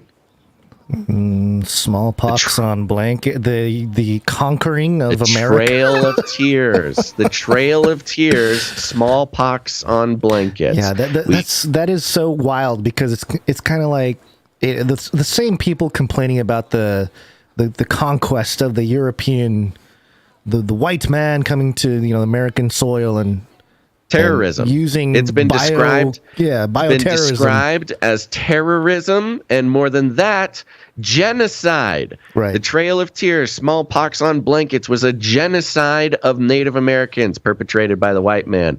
Who are the people getting monkeypox?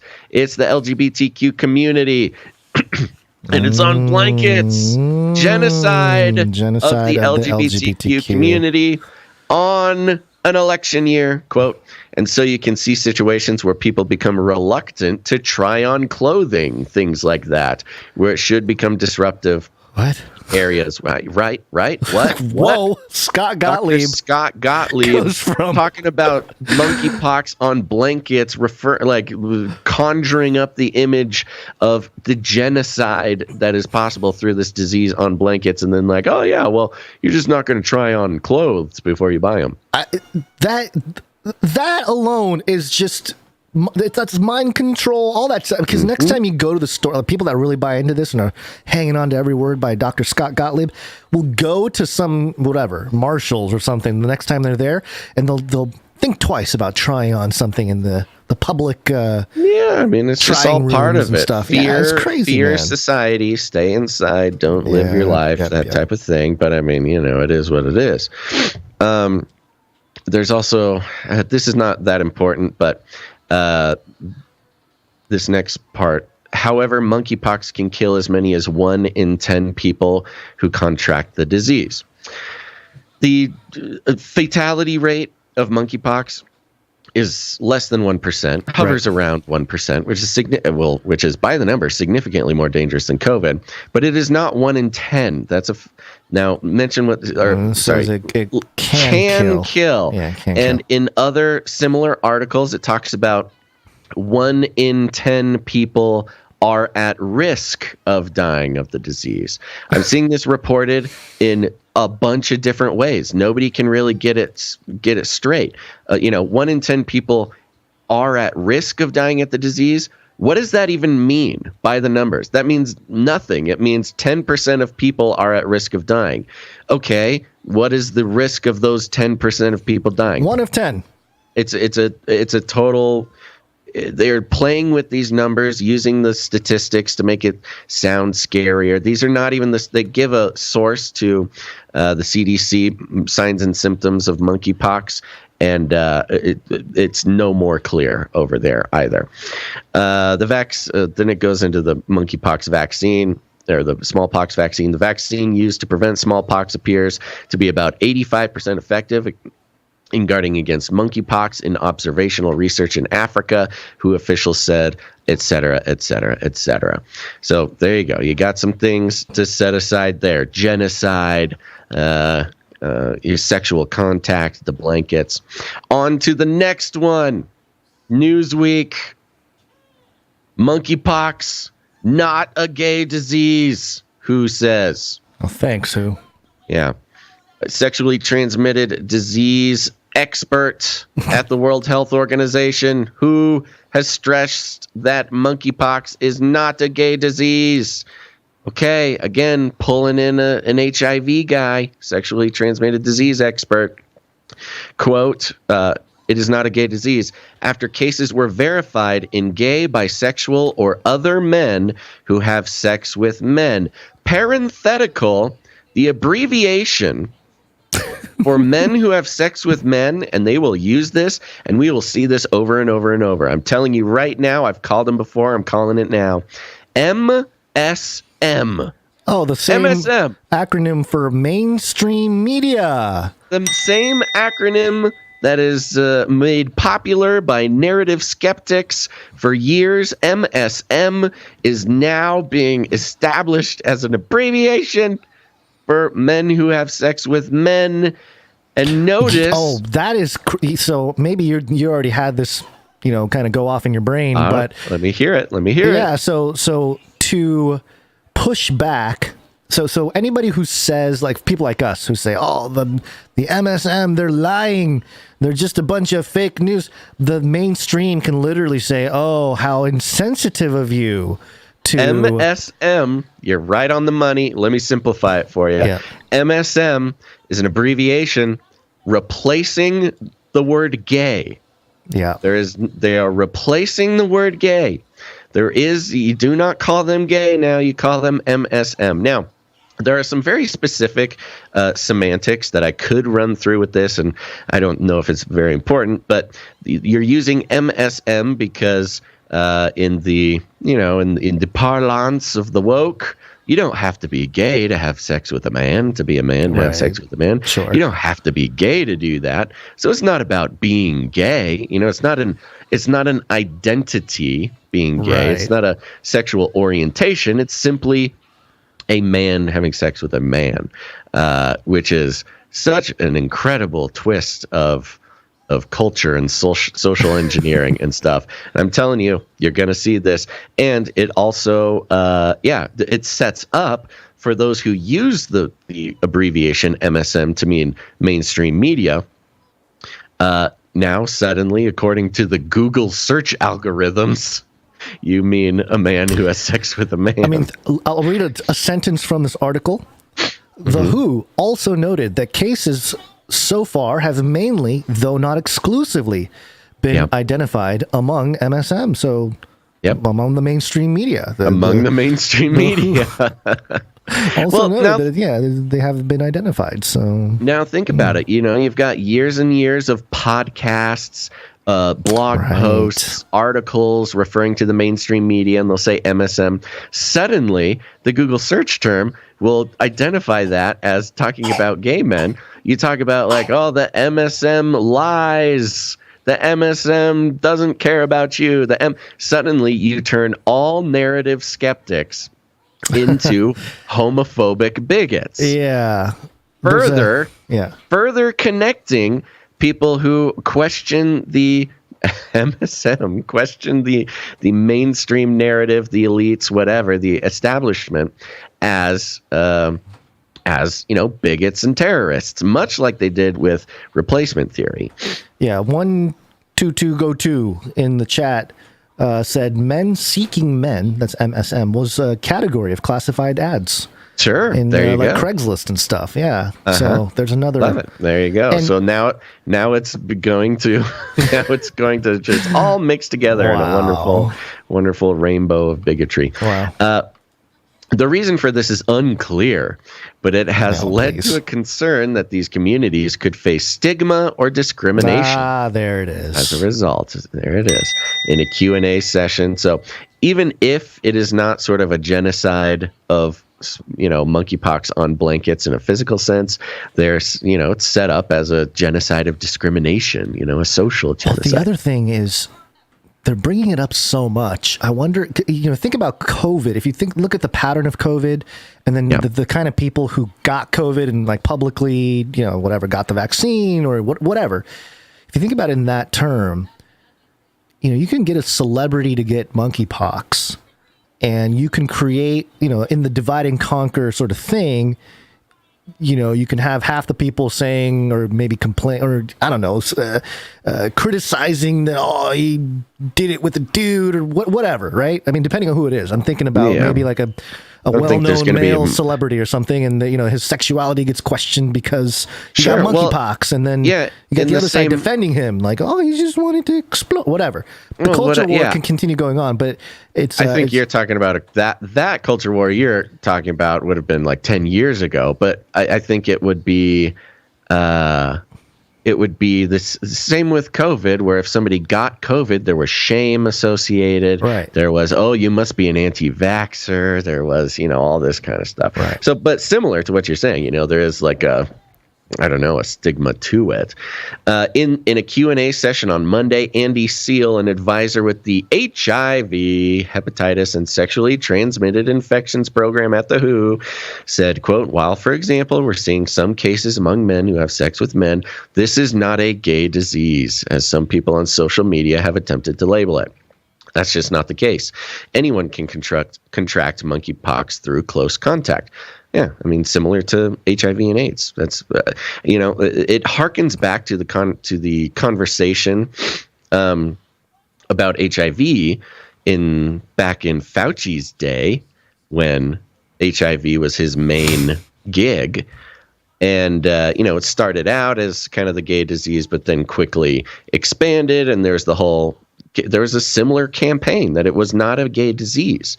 But I think it's interesting. Read the next quote there. I have not heard from Fauci recently. Quote, one of the things we've recognized with this outbreak is it's not typical.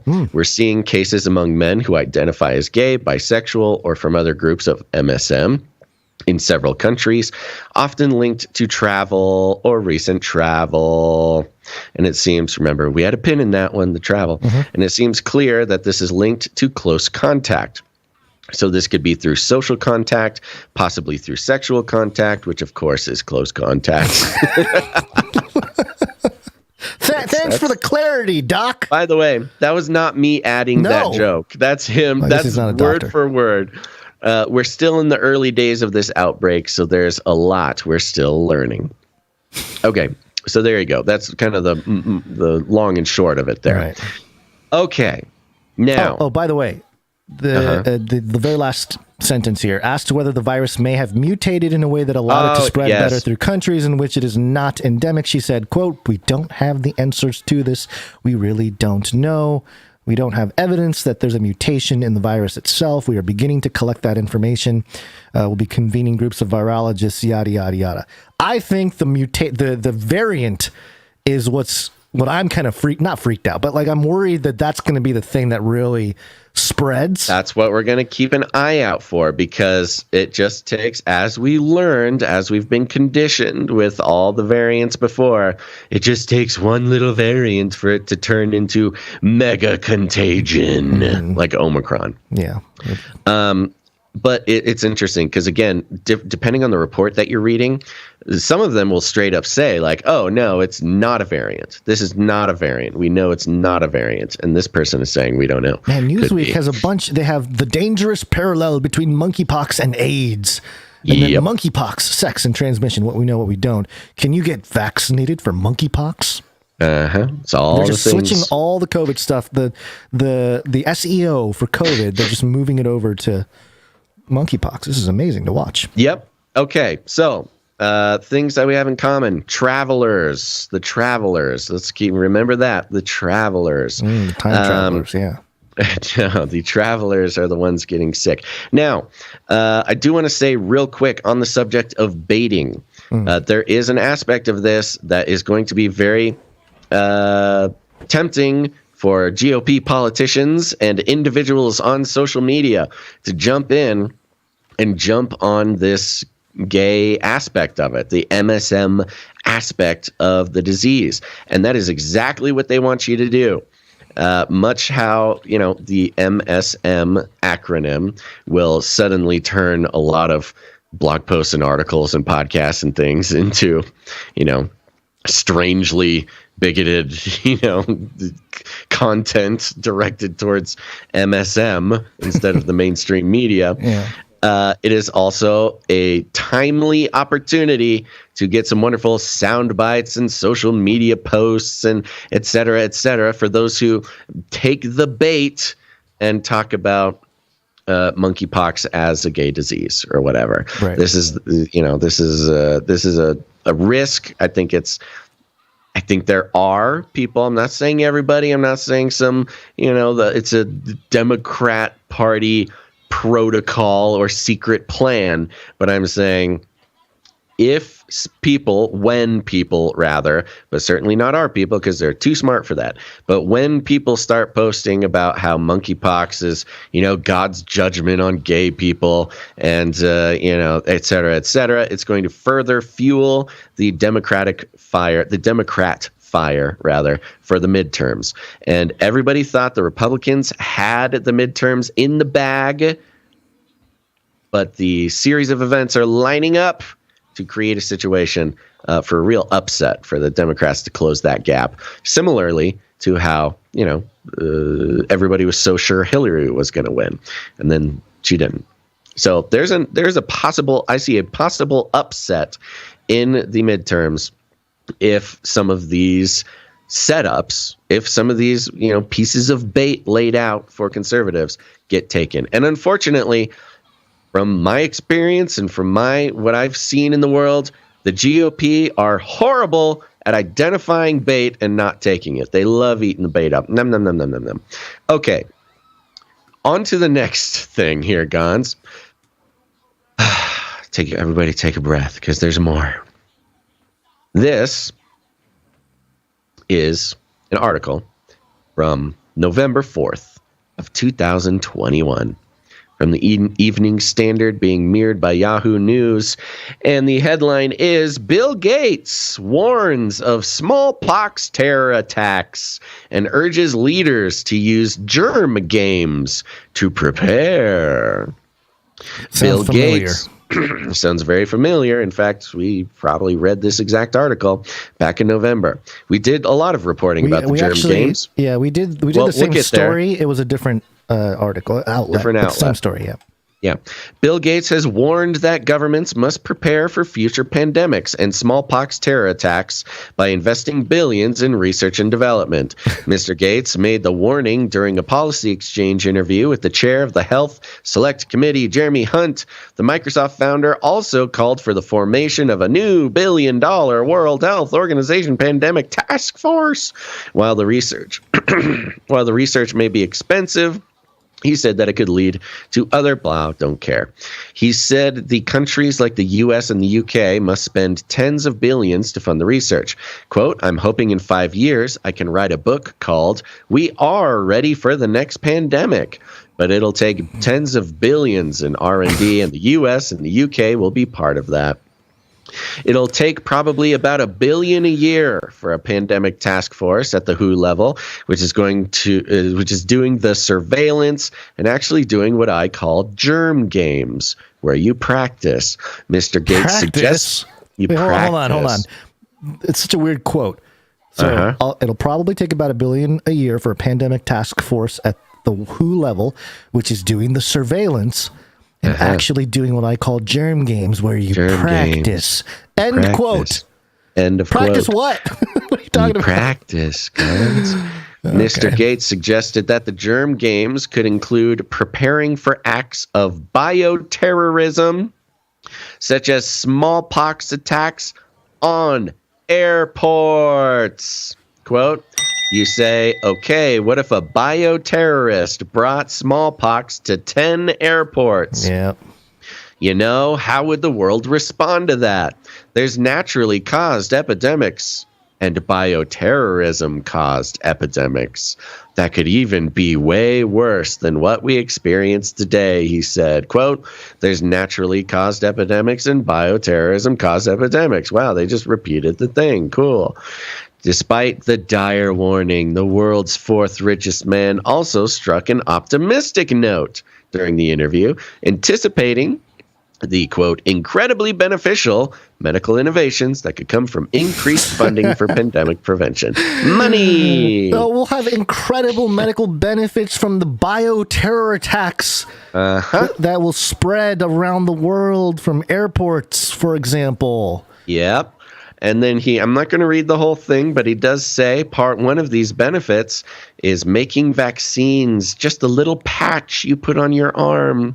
Things like that will be incredibly beneficial. And of course, he's talking about the luciferase microneedle patch that everybody knows about now that we reported on in 2016. Mm-hmm. So there you go. That was in November of last year, talking about bioterrorism of smallpox at airports. And what have all the people in common besides the fact that they are MSM?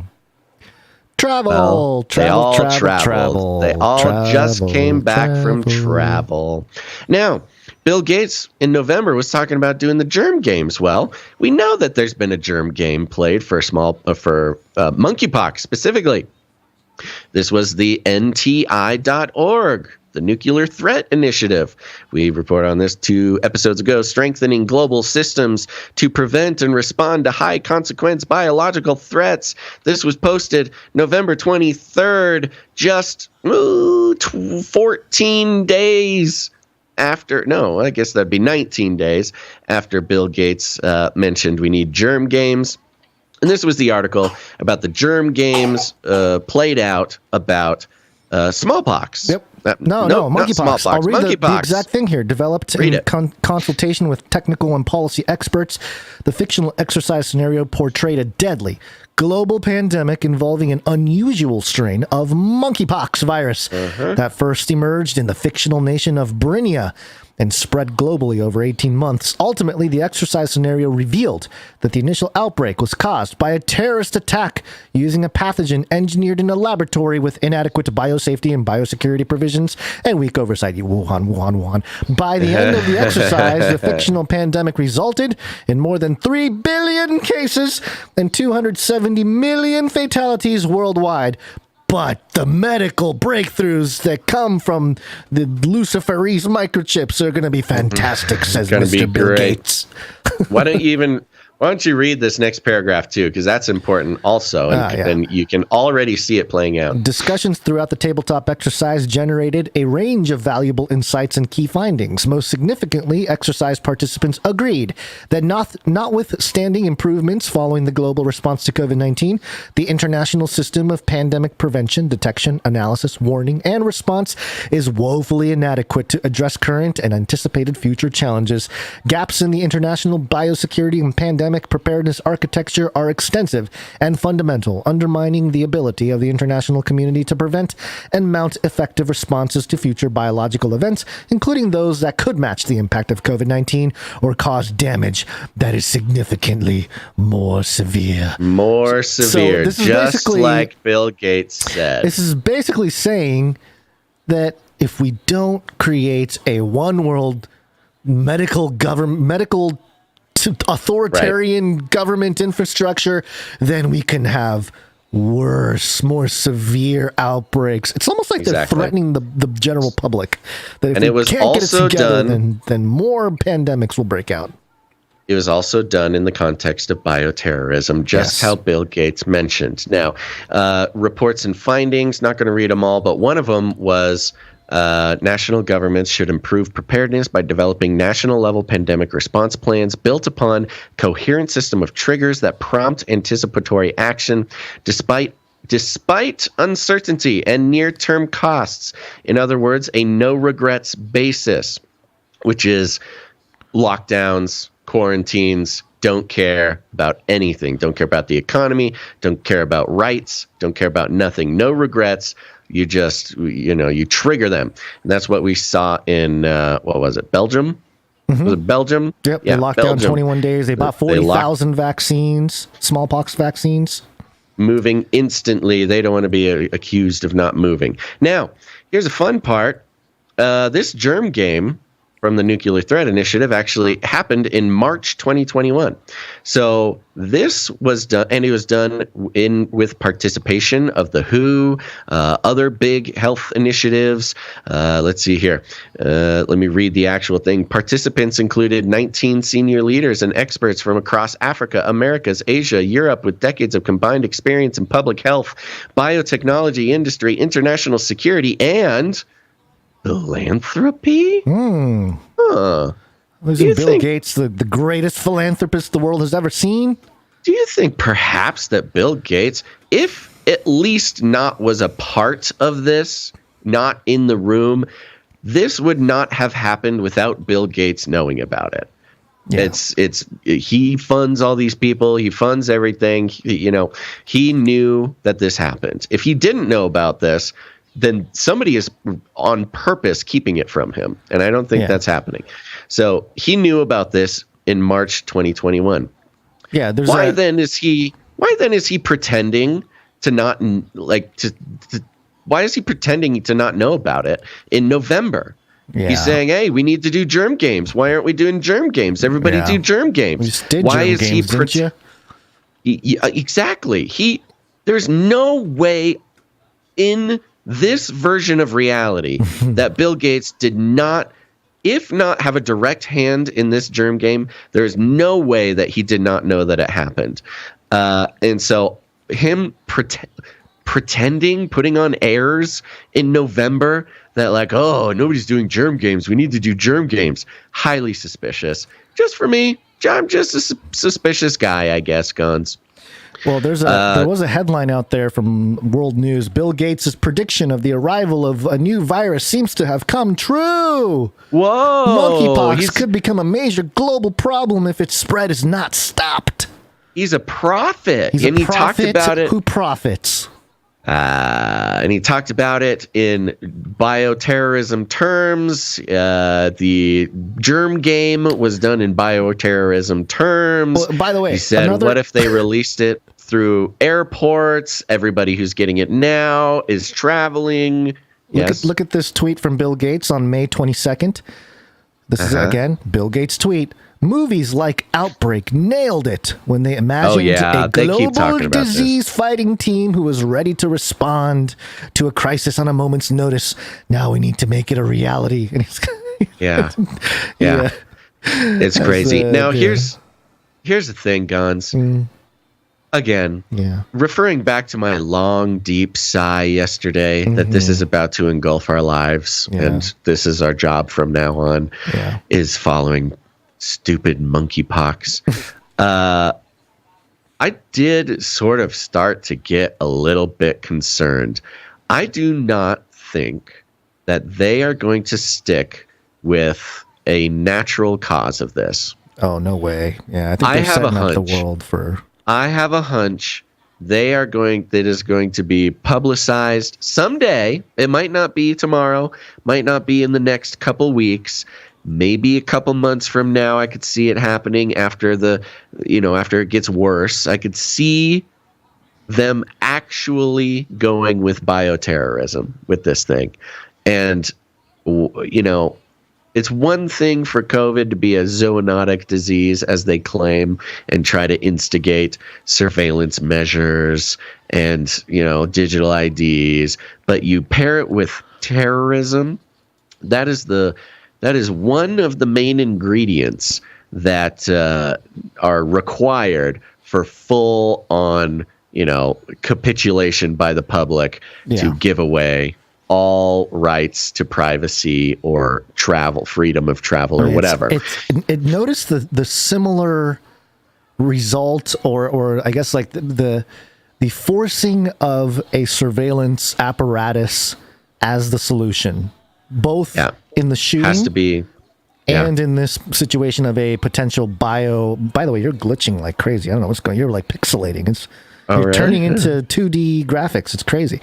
Oh, you know what it is? It's the sun is going down. Is that what? And I think it might be messing up. That is crazy. Wow. Look at that. Yeah, you look all crazy. It's and I look like somebody put a cheap filter on a picture on an app or something. Yeah. Here, I'll reset it for you. Okay. Continue. But yeah, I think this is once they use the narrative publicly, it's kind of like game over, because there's no taking it back. Right, because especially, throughout all of COVID, you had all the truth seeker types saying, oh, it's bioengineered, oh, it's made in a laboratory, all this stuff, right? All this intentionality behind it.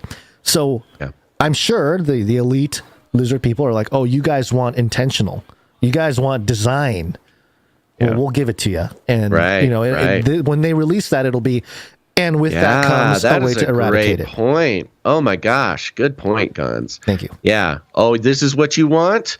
You want it to be designed in a lab and terrorism? Oh, we'll give you what you want. We'll give it to you, and we will use it to completely lock out. Then you will give up your right. That is a great strategy. Okay. And on those lines, let's hop in the time machine, Gonz. Okay. Yeah, come with us, everyone. Time machine. We haven't fired up since episode 100 of Canary Cry Radio, but here we are, randomly on episode 489 of Canary Cry News Talk. Some years later, the oldest of old school Canarians will remember the time machine. And we're going back to episode 412 of Canary Cry News Talk. Yes. Many of you were there for that episode, and many of you were not. So let me refresh you on some of the stories we covered. Independent.co.uk, now we know, owned by the son of a Russian oligarch and a Shah in the Middle East, a sultan, rather. Yes. The headline: unapproved vials of smallpox found at Pennsylvania lab. Oh, the FBI. It's all coming together. The FBI this was November 17th. Oh, right about the time when the operation started. Hey. Right when Bill Gates was saying we needed germ games, 6 days before the Nuclear Threat Initiative released their report from March of that year. They just sat on the report for, 10 months? We got to let COVID die down a little bit before we... They did the germ game.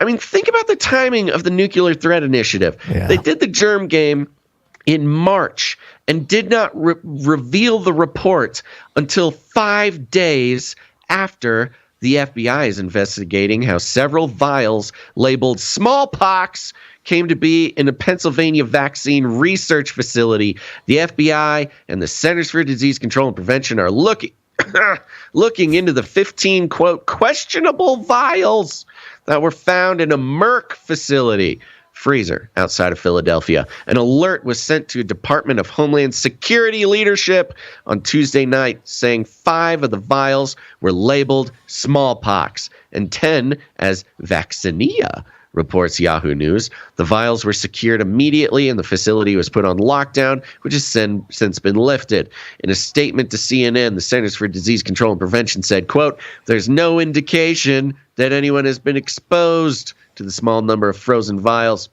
The frozen vials labeled smallpox, this is still a quote, were incidentally discovered by a laboratory worker while cleaning out a freezer in a facility that conducts vaccine research in Pennsylvania. CDC, its administration partners, and law enforcement are investigating the matter, and the vial's contents appear intact. Mysterious, unauthorized vials of smallpox found at an abandoned laboratory or whatever, shut down laboratory in Philadelphia, and this is reported 5 days before the Nuclear Threat Initiative report. But that's not all, Gonz. On that same episode, 412 of Canary Cry News Talk, this is coming from FDA.gov. FDA approves drug to treat smallpox. The U.S. Food and Drug Administration today approved Tembexa to treat smallpox, although the World Health Organization declared smallpox a contagious and sometimes fatal infectious disease. Eradicated in 1980. There have been long-standing concerns that the virus that causes smallpox, the variola virus, could be used as a bioweapon.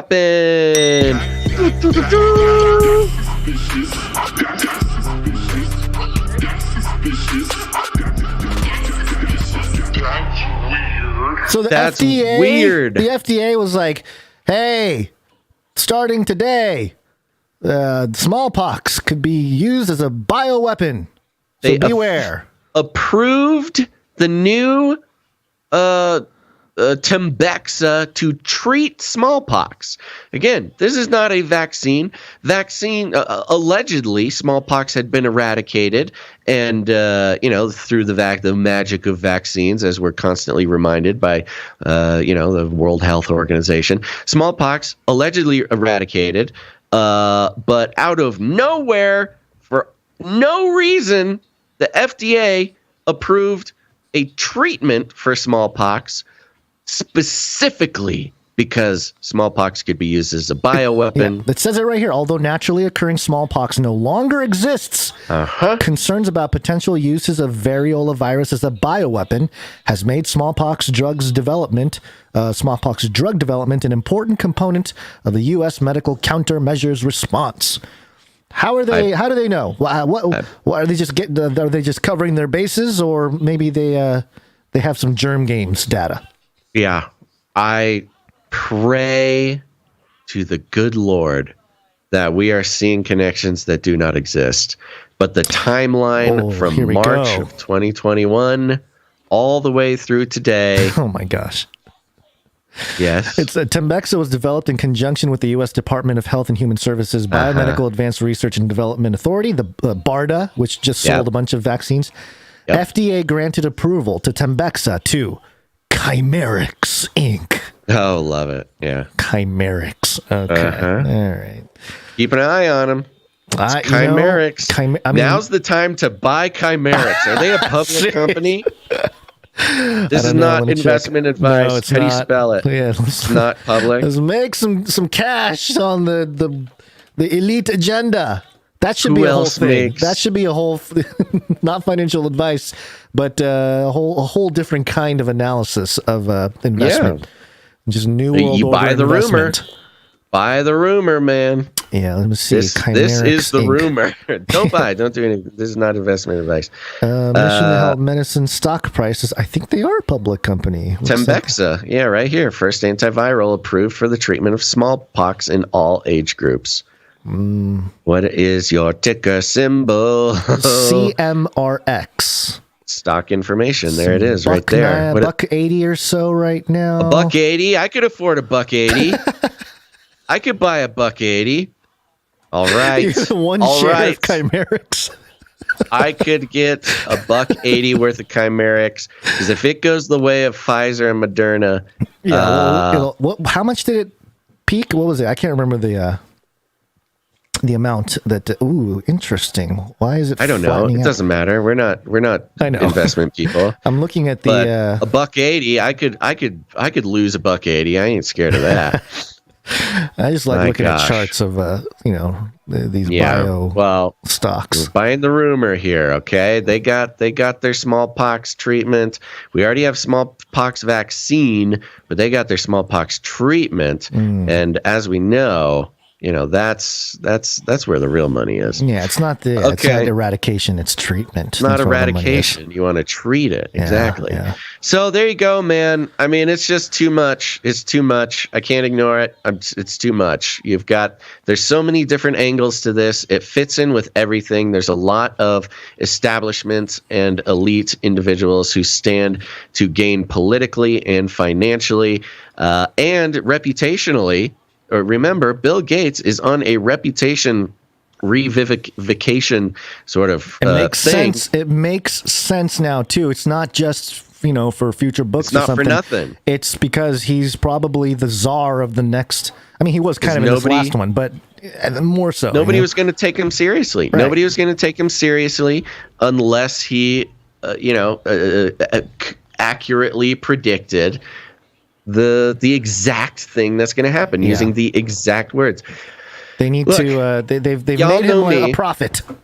Y'all know me, okay? You know that I do not get this way about many things, and perhaps it is simply the Dayquil that has me all whacked out. But it just hit me yesterday after seeing this thread of articles that I don't think they're joking around, and I think this is going to eke into the bioterrorism taxonomy. Yeah. And it's going to be used. It's exactly what was needed to do what we could not do with a, quote, zoonotical disease or virus. It needs to be terrorism in order to strong hand the changes that they want to see. And it's just like, man. It was after the fact. I'm sorry. I don't mean to cut you off. But it was after the fact, after COVID, is when we looked back. We saw Event 201. We saw the lab. Yeah, okay. I just mean the world. I just mean the world. Okay, sure. Now, after COVID started, that's when everybody looked back, saw Event 201. That's when everybody looked back and saw Gates talking about coronavirus outbreaks.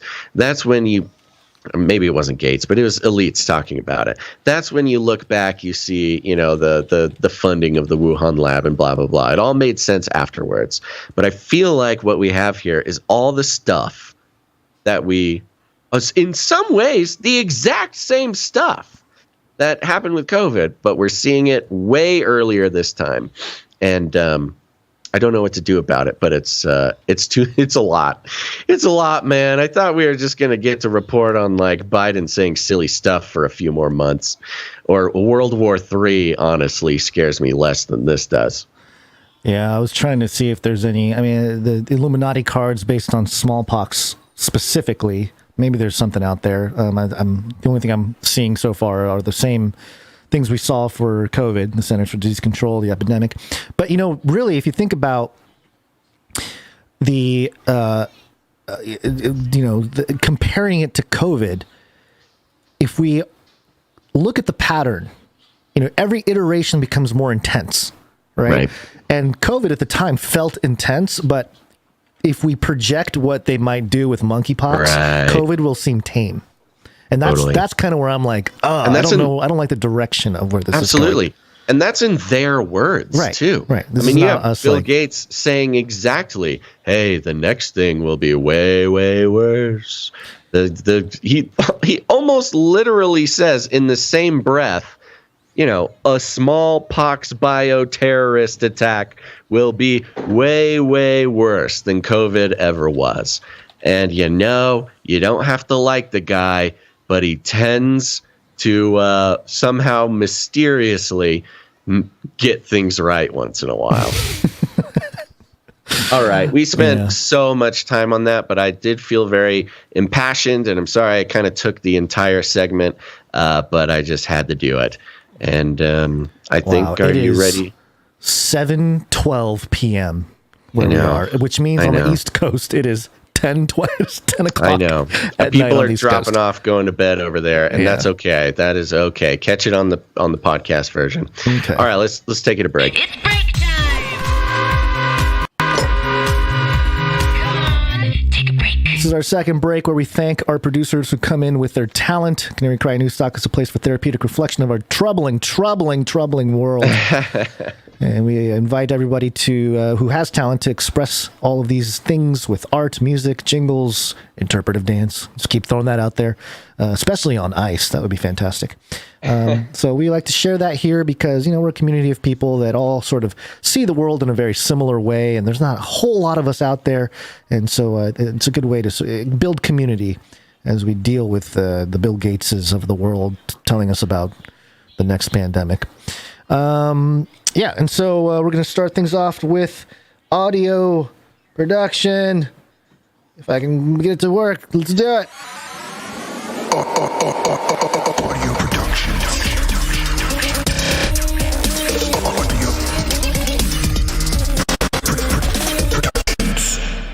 And we have a piece from Jonathan F. We already played it. It was the monkeypox jingle. And, let's just play it again real quick and so you guys can hear it, and then I'll read the note. Here's Jonathan F's monkeypox jingle. Careful opening the closet, because that's where the evil monkeypox lives.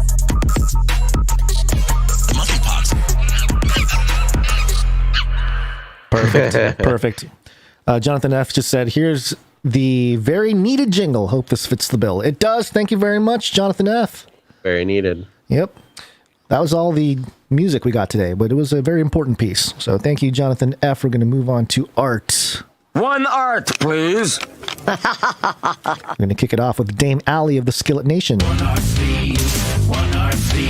Another one from Allie now. Here it is. And Allie's piece actually refers back to our 30 under 30, our pair of 30 under 30s we had today. She just happened to cover the Kentucky Fried Billionaire. The same story we just covered right before the first break, which was the crypto billionaire could spend $1 billion for Democrats in 2024. And it was, of course, talking about crypto billionaire Sam Bankman-Fried. And, Allie does the portrait here of Sam, Mr. Central Bank Man-Fried. Yeah, very well. He's a crazy looking guy. He's got this big, crazy hair, as any 30-year-old billionaire would. And very well done, Allie. Thank you very much. Got those shiny eyeballs, and if you peer into them long enough, you can start to see them take the shape of his new lizard compatriots. Yeah, those little irises are the pupils. Yeah. What was it called? Yeah. Yeah. Thank you very much, Dame Allie. Thank you, Dame Allie. Sorry, we're kind of going to need to. We are kind of just a little late zooming through here. Yeah. Appreciate that. All right, we're going to go to Sir Dove, Knight of Rusbeltia. One art, please, from Dove. And Dove has a note here. Piece for this week's NWO Fantasy League update. We've got some promo art for the first ever Super Bowl of Wrath. Will the Islanders coach come out of his rumored early retirement and take the Lunarade bath after leading his team to victory and etching their names in history? We'll have to wait and see. Hope you guys like it. Keep doing what you do, and I'll keep praying for yins. Wow, so many references in there. Amazing. It's impossible to even go through them all. But yes, we've got Fantasy League Super Bowl of Wrath 1 from the New World Order Fantasy League. And yeah, the team, the Islanders, they're kind of wearing this is the kind of the team colors of the Gators? The Miami Dolphins. Yeah. It's like the Miami Dolphins like colors. Teal and orange. Yeah, which is, relevant. Yeah. But they're called the Islanders, and we've got Coach Epstein there getting the Lunarade, which is another deep cut, bath thrown over him. In the back, you can see assistant coach Ghislaine Maxwell. Ghislaine Maxwell. Oh, gosh. We've got Bill Clinton here in the front. He's just so ecstatic to have done so well in the New World Order this year. Who is that back there? I'm trying to figure it out. I don't know. Yeah. I was trying to think, I know we got a Bill Gates thing. Maybe it's Bill Gates, but he's not wearing glasses. Not wearing glasses. Hair looks a little maybe too dark not too dark, but too gray. Yeah. That's a good... Oh, maybe Mike Pence? Yeah, maybe. Yeah, I don't know. We might need a... Well, who else is part of the Epstein conversation? Who isn't? Well, that's true. You're right. But it's got to be somebody that's related to that whole topic there. But yeah. Well, anyways, it's just an incredible piece of art. Definitely will be used for the marketing of, the world's next largest sports franchise, the New World Order Fantasy League. Fantastic. Oh, I have a jingle for that. It is a New World Order Fantasy League. They're all 100% eugenics, transhumanist lizards that control everything. They hate you. They do. Thank you very much. Thank you, Sir Dove. Sir Dove. All right, next up we have Trevor M, who came in. He's got a note. My name is Trevor M. This is a little rough, but I thought it was funny. I'm a textile designer and supporter of the show, going to try to produce some funny political art when I get some more time. Thank you both for all you do. Love you guys. Trevor. And let's see. Let me pull it up real quick. Sorry, I should have pulled it up before I read it. But it's titled Behold This. And it is a picture. Yeah, it's a picture of the seven-headed beast that comes out of the sea, and the heads of each beast, I guess the heads of the beast, include Klaus Schwab, Obama, Pocahontas. Is that Tedros from the World Health Organization? That. Yeah, that's Tedros. Biden. Did I say Biden already? Nope. So there's Biden, and then the little horn is what was his name? The Republican. I'm forgetting his name. It's funny you're calling him a little horn. That's Mitch McConnell as a turtle. Oh, okay, yeah, that's the the turtle riding on the back. Right. Okay, and then we have the woke meme girl, the screaming when Trump got elected. Yeah.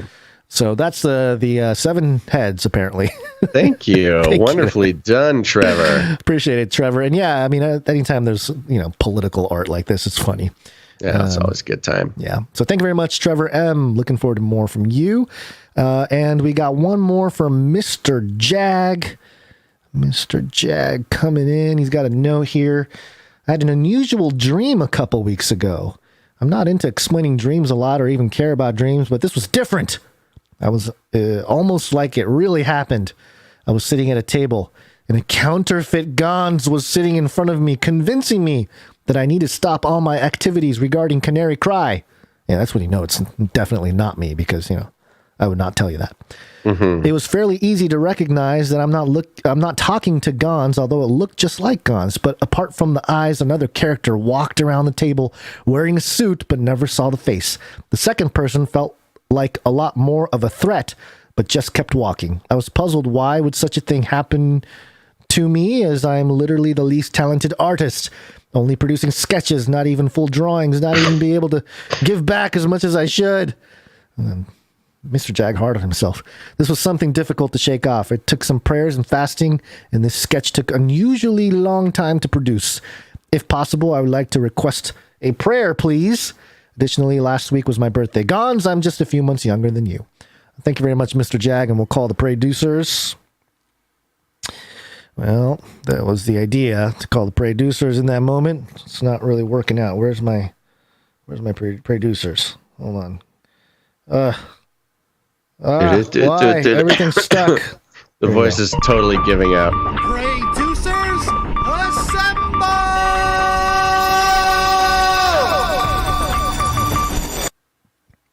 Yes, and this Basil's voice is failing. Yep. So it's a sketch of me with crazy demonic lizard eyes.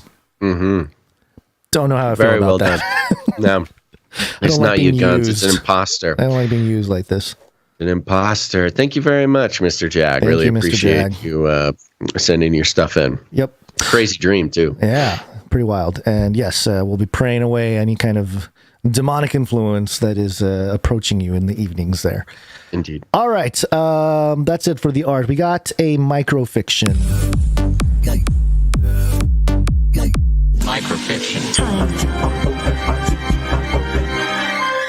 Microfiction. And today's microfiction is from Wrong Smash.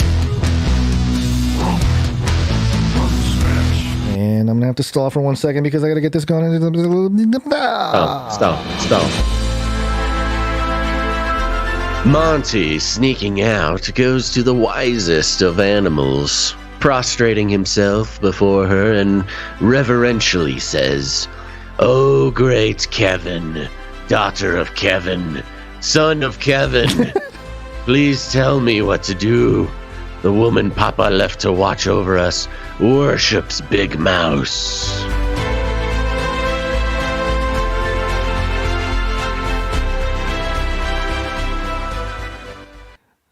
Okay. Yeah. Yeah. I'm still not sure who the woman is. Is it a robot woman? Oh, maybe. Maybe it's Destiny. I'm trying to figure out if I missed something in a previous microfiction or if we have yet to the reveal. You know, I don't want to get anxious. Okay. I'm happy to wait.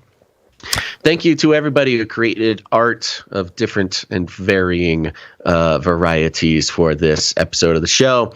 We love it very much, and so do the rest of the producers. If you are an artist or a creative person of any fashion, maybe you're a musician or a graphic artist or a interpretive dancer, whatever you might be, make something for the show, send it on into the show. We'd love to feature it on the show.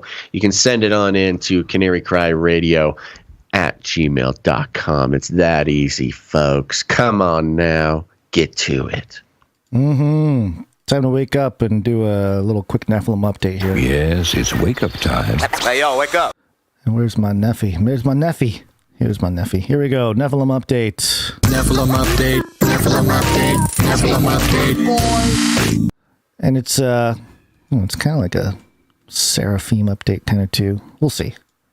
This is from Live Science, mirrored on MSM.com, in the headline: Giant Dragon of Death with 30-foot wingspan, almost 33, unearthed in Argentina. Is that why the president, or no, was that? What? Yeah, it was Argentina, right? The president of Argentina reset the government. Oh no. Okay, we do have some further information on that. Okay. By the way, regarding last episode, the government of Argentina resetting the government, going to Antarctica to do trust falls and team building exercises. Yeah. It is not the government of Argentina. What it is the here, I'm going to pull it up right now. Yeah, we actually have it now. We have it in our additional stories section, which gets sent out with the newsletter. So everybody who has the newsletter and all of our sources, you can go to the additional stories section. You will see it under clarity on Argentinian president resetting the government. Alberto Fernandez eyes Antarctica for May 25th celebration. More or less what it is the city of Buenos Aires. Okay. So in 1810, the city of Buenos Aires decided to form its own government, regardless of what the authorities of Spain thought about it. And it gives kind of a whole big history on that. And it is sort of connected to their historical independence from Spain and et cetera, et cetera. Oh no. My brain is broken. Anyways, the Argentinian government is planning to relaunch its administration on May 25th under the motto, People First, in light of the breakup between Alberto Fernandez and CFK. And CFK was... Oh, no. Who was CFK? Former President Cristina CFK. Fernandez de Kirchner. Yes. Yeah, we mentioned her in the last episode when we were talking about and this. it's all sort of surrounding this May 25th. It's just today. It is today, isn't it? Yeah. So it already happened. Yeah. Anyways, it's about this holiday, and CFK kind of like burned this holiday and everybody hated her because of it. So anyways, there you go. All right, there's our quasi side Antarctica. Antarctica. Let's go. Antarctica, go first. Snowstorm. Antarctica. Ice scientists are penguins. Antarctica, they're opening the abyss. All right, so back to this one here. Giant dragon of death with 30-foot wingspan unearthed in Argentina. Researchers in Argentina have unearthed the largest pterosaur Pterosaur. Yeah. Species ever found in South America. Dubbed Dragon of Death by paleontologists. Whoa. 2 giant flying reptiles were discovered in the Plautier Formation, an outcrop located in the province of Mendoza. And there's a picture here of this thing. I mean, it is... looks like a giant pterodactyl. Yeah, the face is humongous. How does this body hold his face up? His beaks, man. Those things are huge. Satan. Satanic power. Yeah. The 2 specimens' wingspans measured approximately 23 feet wide and 30 feet wide, respectively. Researchers confirmed that they are Asdarchids, a family of Pterosaurs that lived during the end of the Cretaceous period. Cretaceous period, approximately 146 million to 66 million years ago. That's a big window. And yeah, okay. How do we know? Did you do some carbon decay stuff or something? How do they know it was that long ago? I always question that. So you're saying these are fossils? These aren't alive dinosaurs? Well, have you seen Jurassic Park? Yeah, until John Hammond gets his hands on them. Asdarchids were known for their very large skulls. Those Nephilim skull birds. Sometimes elongated skull. It really does have an elongated skull too. Sometimes larger than their bodies, as well as their hyper elongated necks. Long necks. And short, robust bodies. Leonardo D. Ortiz David, lead author of a new study describing the enormous Pterosaurus and coordinator general of Argentina's Laboratory of Museum of Dinosaurs in Mendoza, told Live Science in an email. The scientists identified the Pterosaurus as 2 individuals in the species Thanatos Dracon Amaru. Thanatos? Doesn't Thanatos mean death? Isn't that like a Greek death thing? I don't know. This is a sole species in the genus, which means dragon of death in Greek. Oh my gosh. The species named Amaru translates as flying serpent. Ah, it's Quetzalcoatl. Quetzalcoatl. And by the way, are there some flying serpents in the Bible?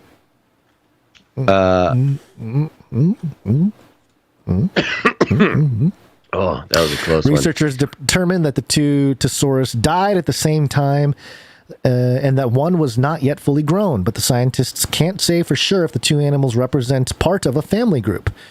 Okay, The fossils were found during an excavation for a civil construction project about 500 miles outside of Mendoza's capital city, also named Mendoza. Ortiz David and his team...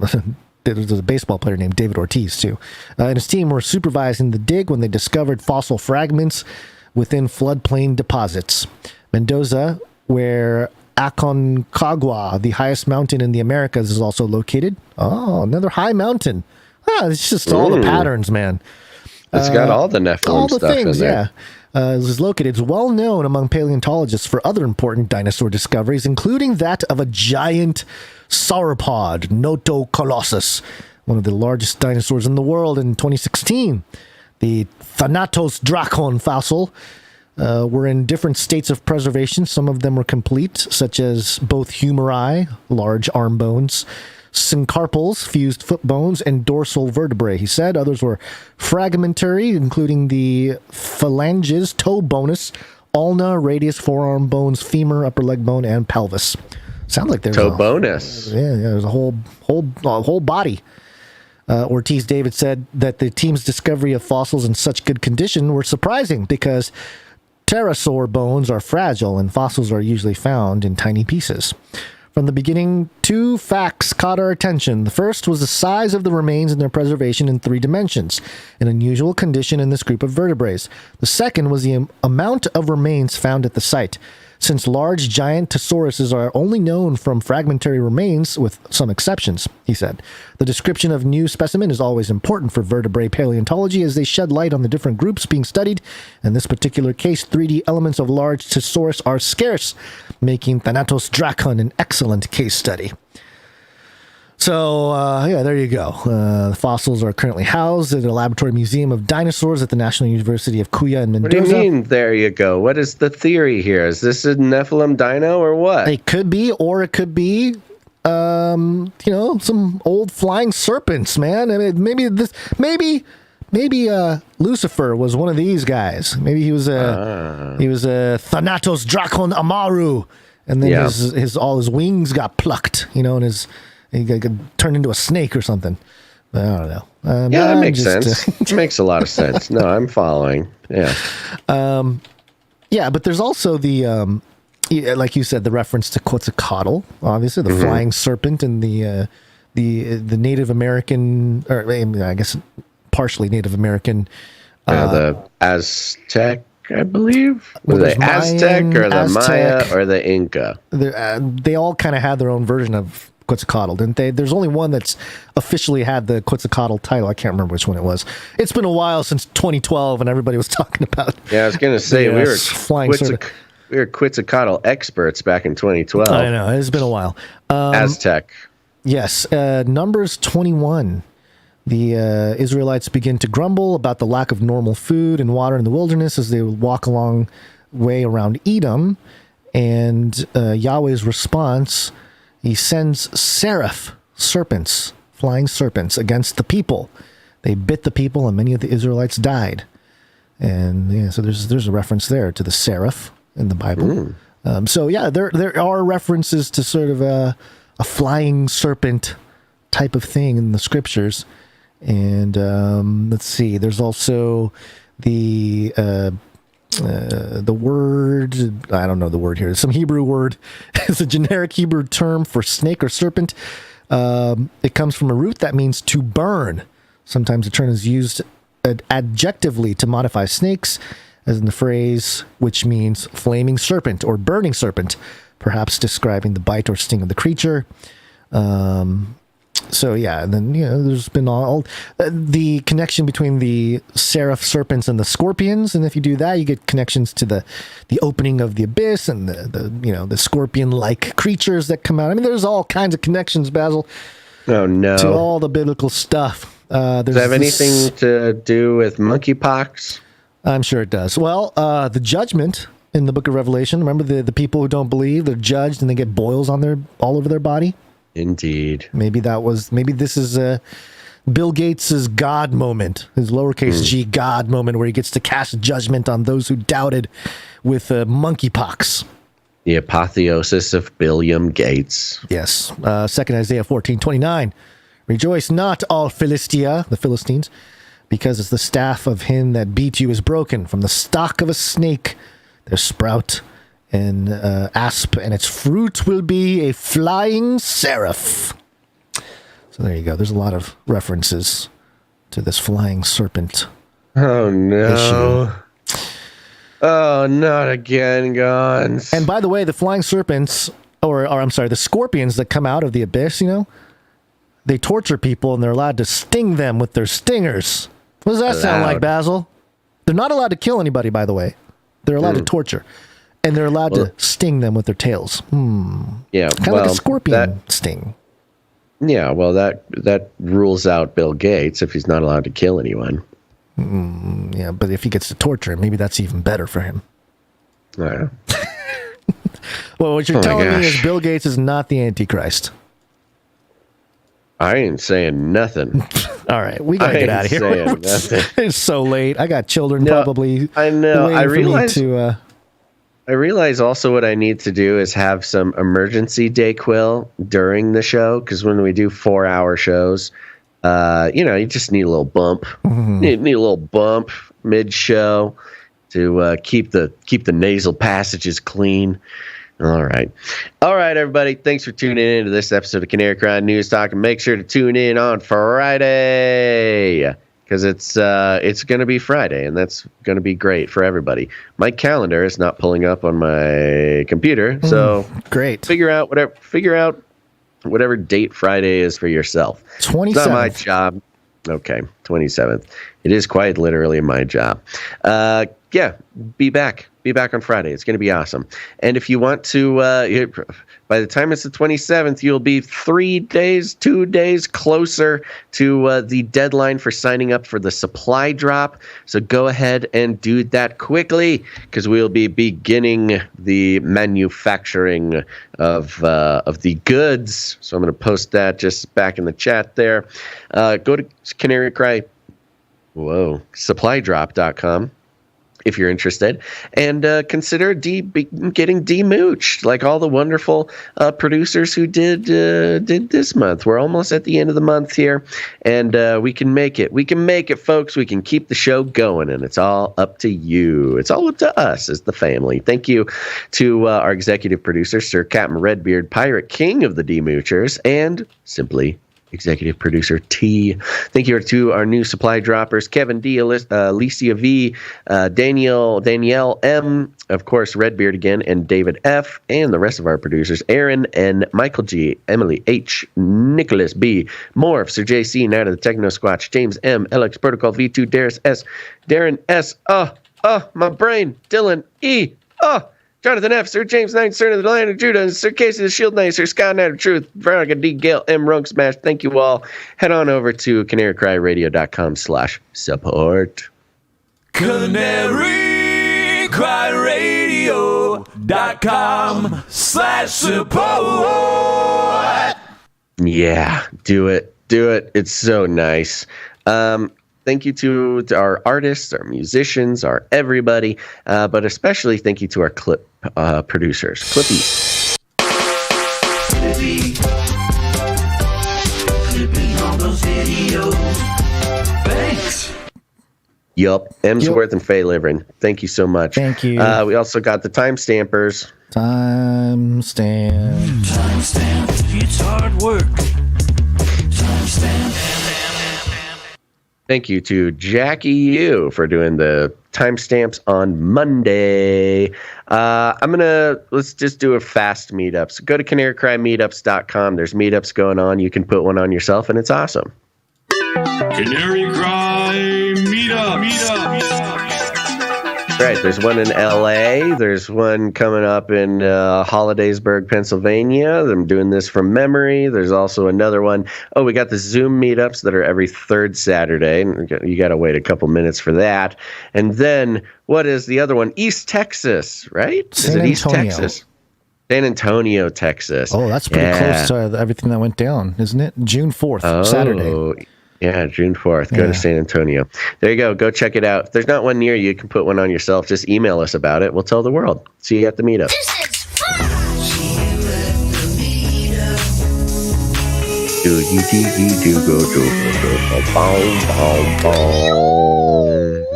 Yeah.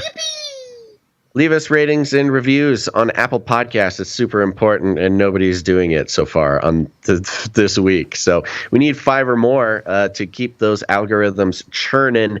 Gets lots of people to find the show. Those algos share the show with people who've never heard it, and we have no control over it. It's all you.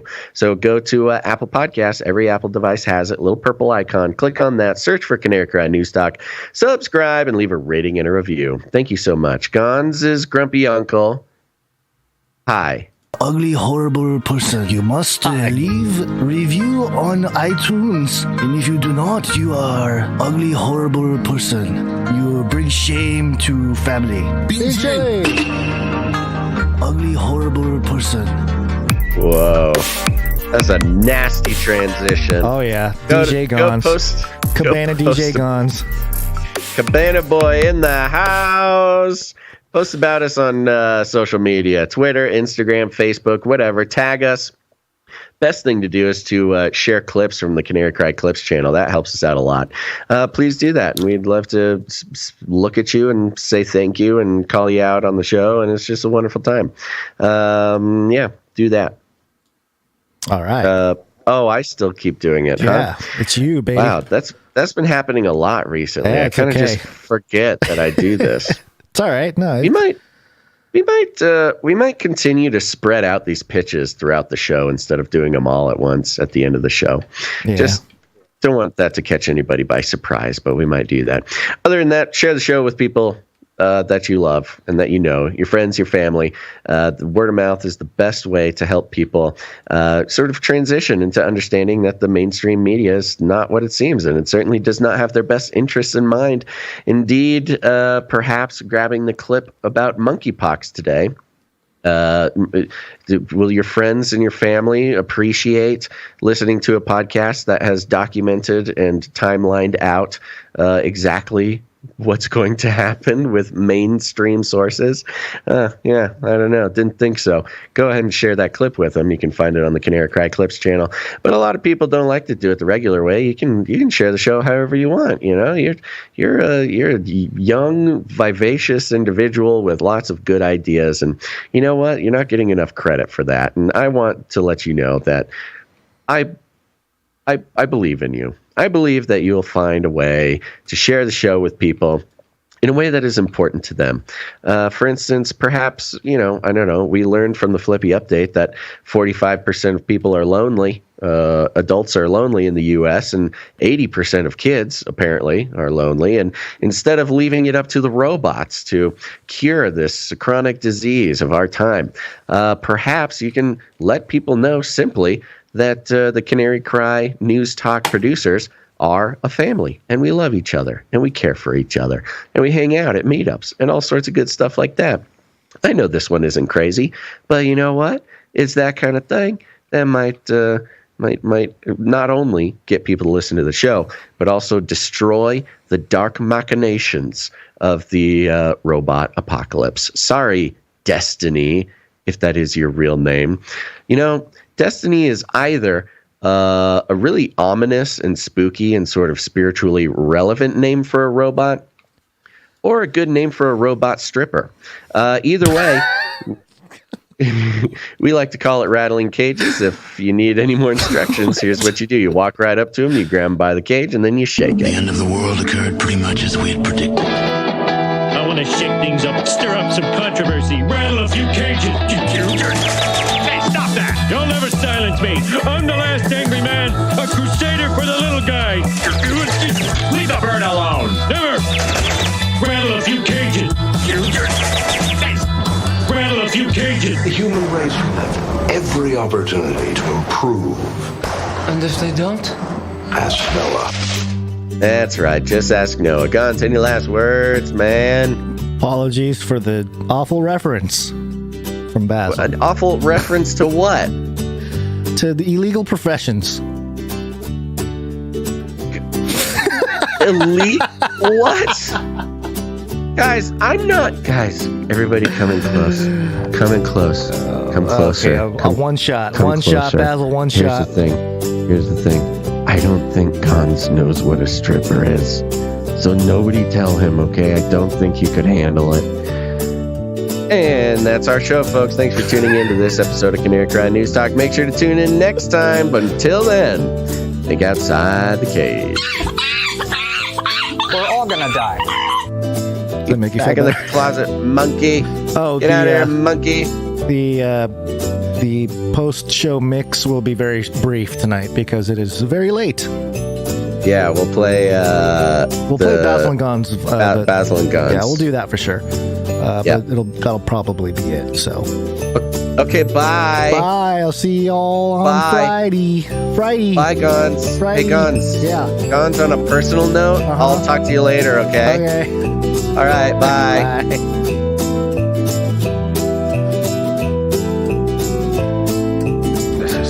We're all gonna die. Remember, reality is an illusion. The universe is a hologram. Buy gold. Buy!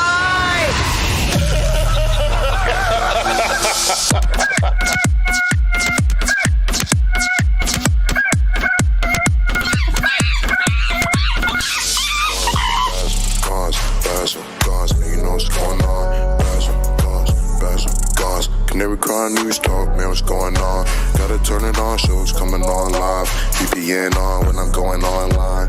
Internet anonymity, man. Cryptocurrency, we got everything you need. Get it 3 times a week. Jesus Christ the King, let the Holy Spirit speak. Battle in the cage, gotta set the captive free. Value for value, to me it's not free. Wish I had a longer streak, but this creativity, go fulfill the 3 T's. That's time, treasure, talent. Give it right back, put it right back in balance. Not right or left, we not with the distractions. Catastrophes are the classic techniques. All attacks of the enemy, getting defeated underneath the feet of Jesus. Just believe us, media is trying to deceive ya. Gotta read between the lines till you see through the disguise. It's a slit reptilian eye sitting on top of the pyramid. Got a myriad of topics, might be on a watch list. R.I.P. face like the sun, but you cannot stop this. Like the Lord's gonna come stop this beast system, this infinite wisdom. Yeah, when the time is right, yeah, we're gonna take flight like a thief in the night. So I gotta get it right. I gotta repent and sit patient. Waiting for supply drop. Google eyes don't blink, man. I need some eye drops. Google mind deep thinking, flippy AI thoughts. Yeah, Basil, Gonz, Basil, Gonz, Basil, Gonz. You know what's going on. Basil, Gonz, Basil, Gonz. CanaryCry News Talk, man, what's going on. Basil, Gonz, Basil, Gonz. And you know what's going on. Basil, Gonz, Basil. CanaryCry News Talk, man, what's going on. I'll keep you warm and safe in my people's zoo. Do not come back, you Nazi psychopaths. CanaryCry.Radio.com/support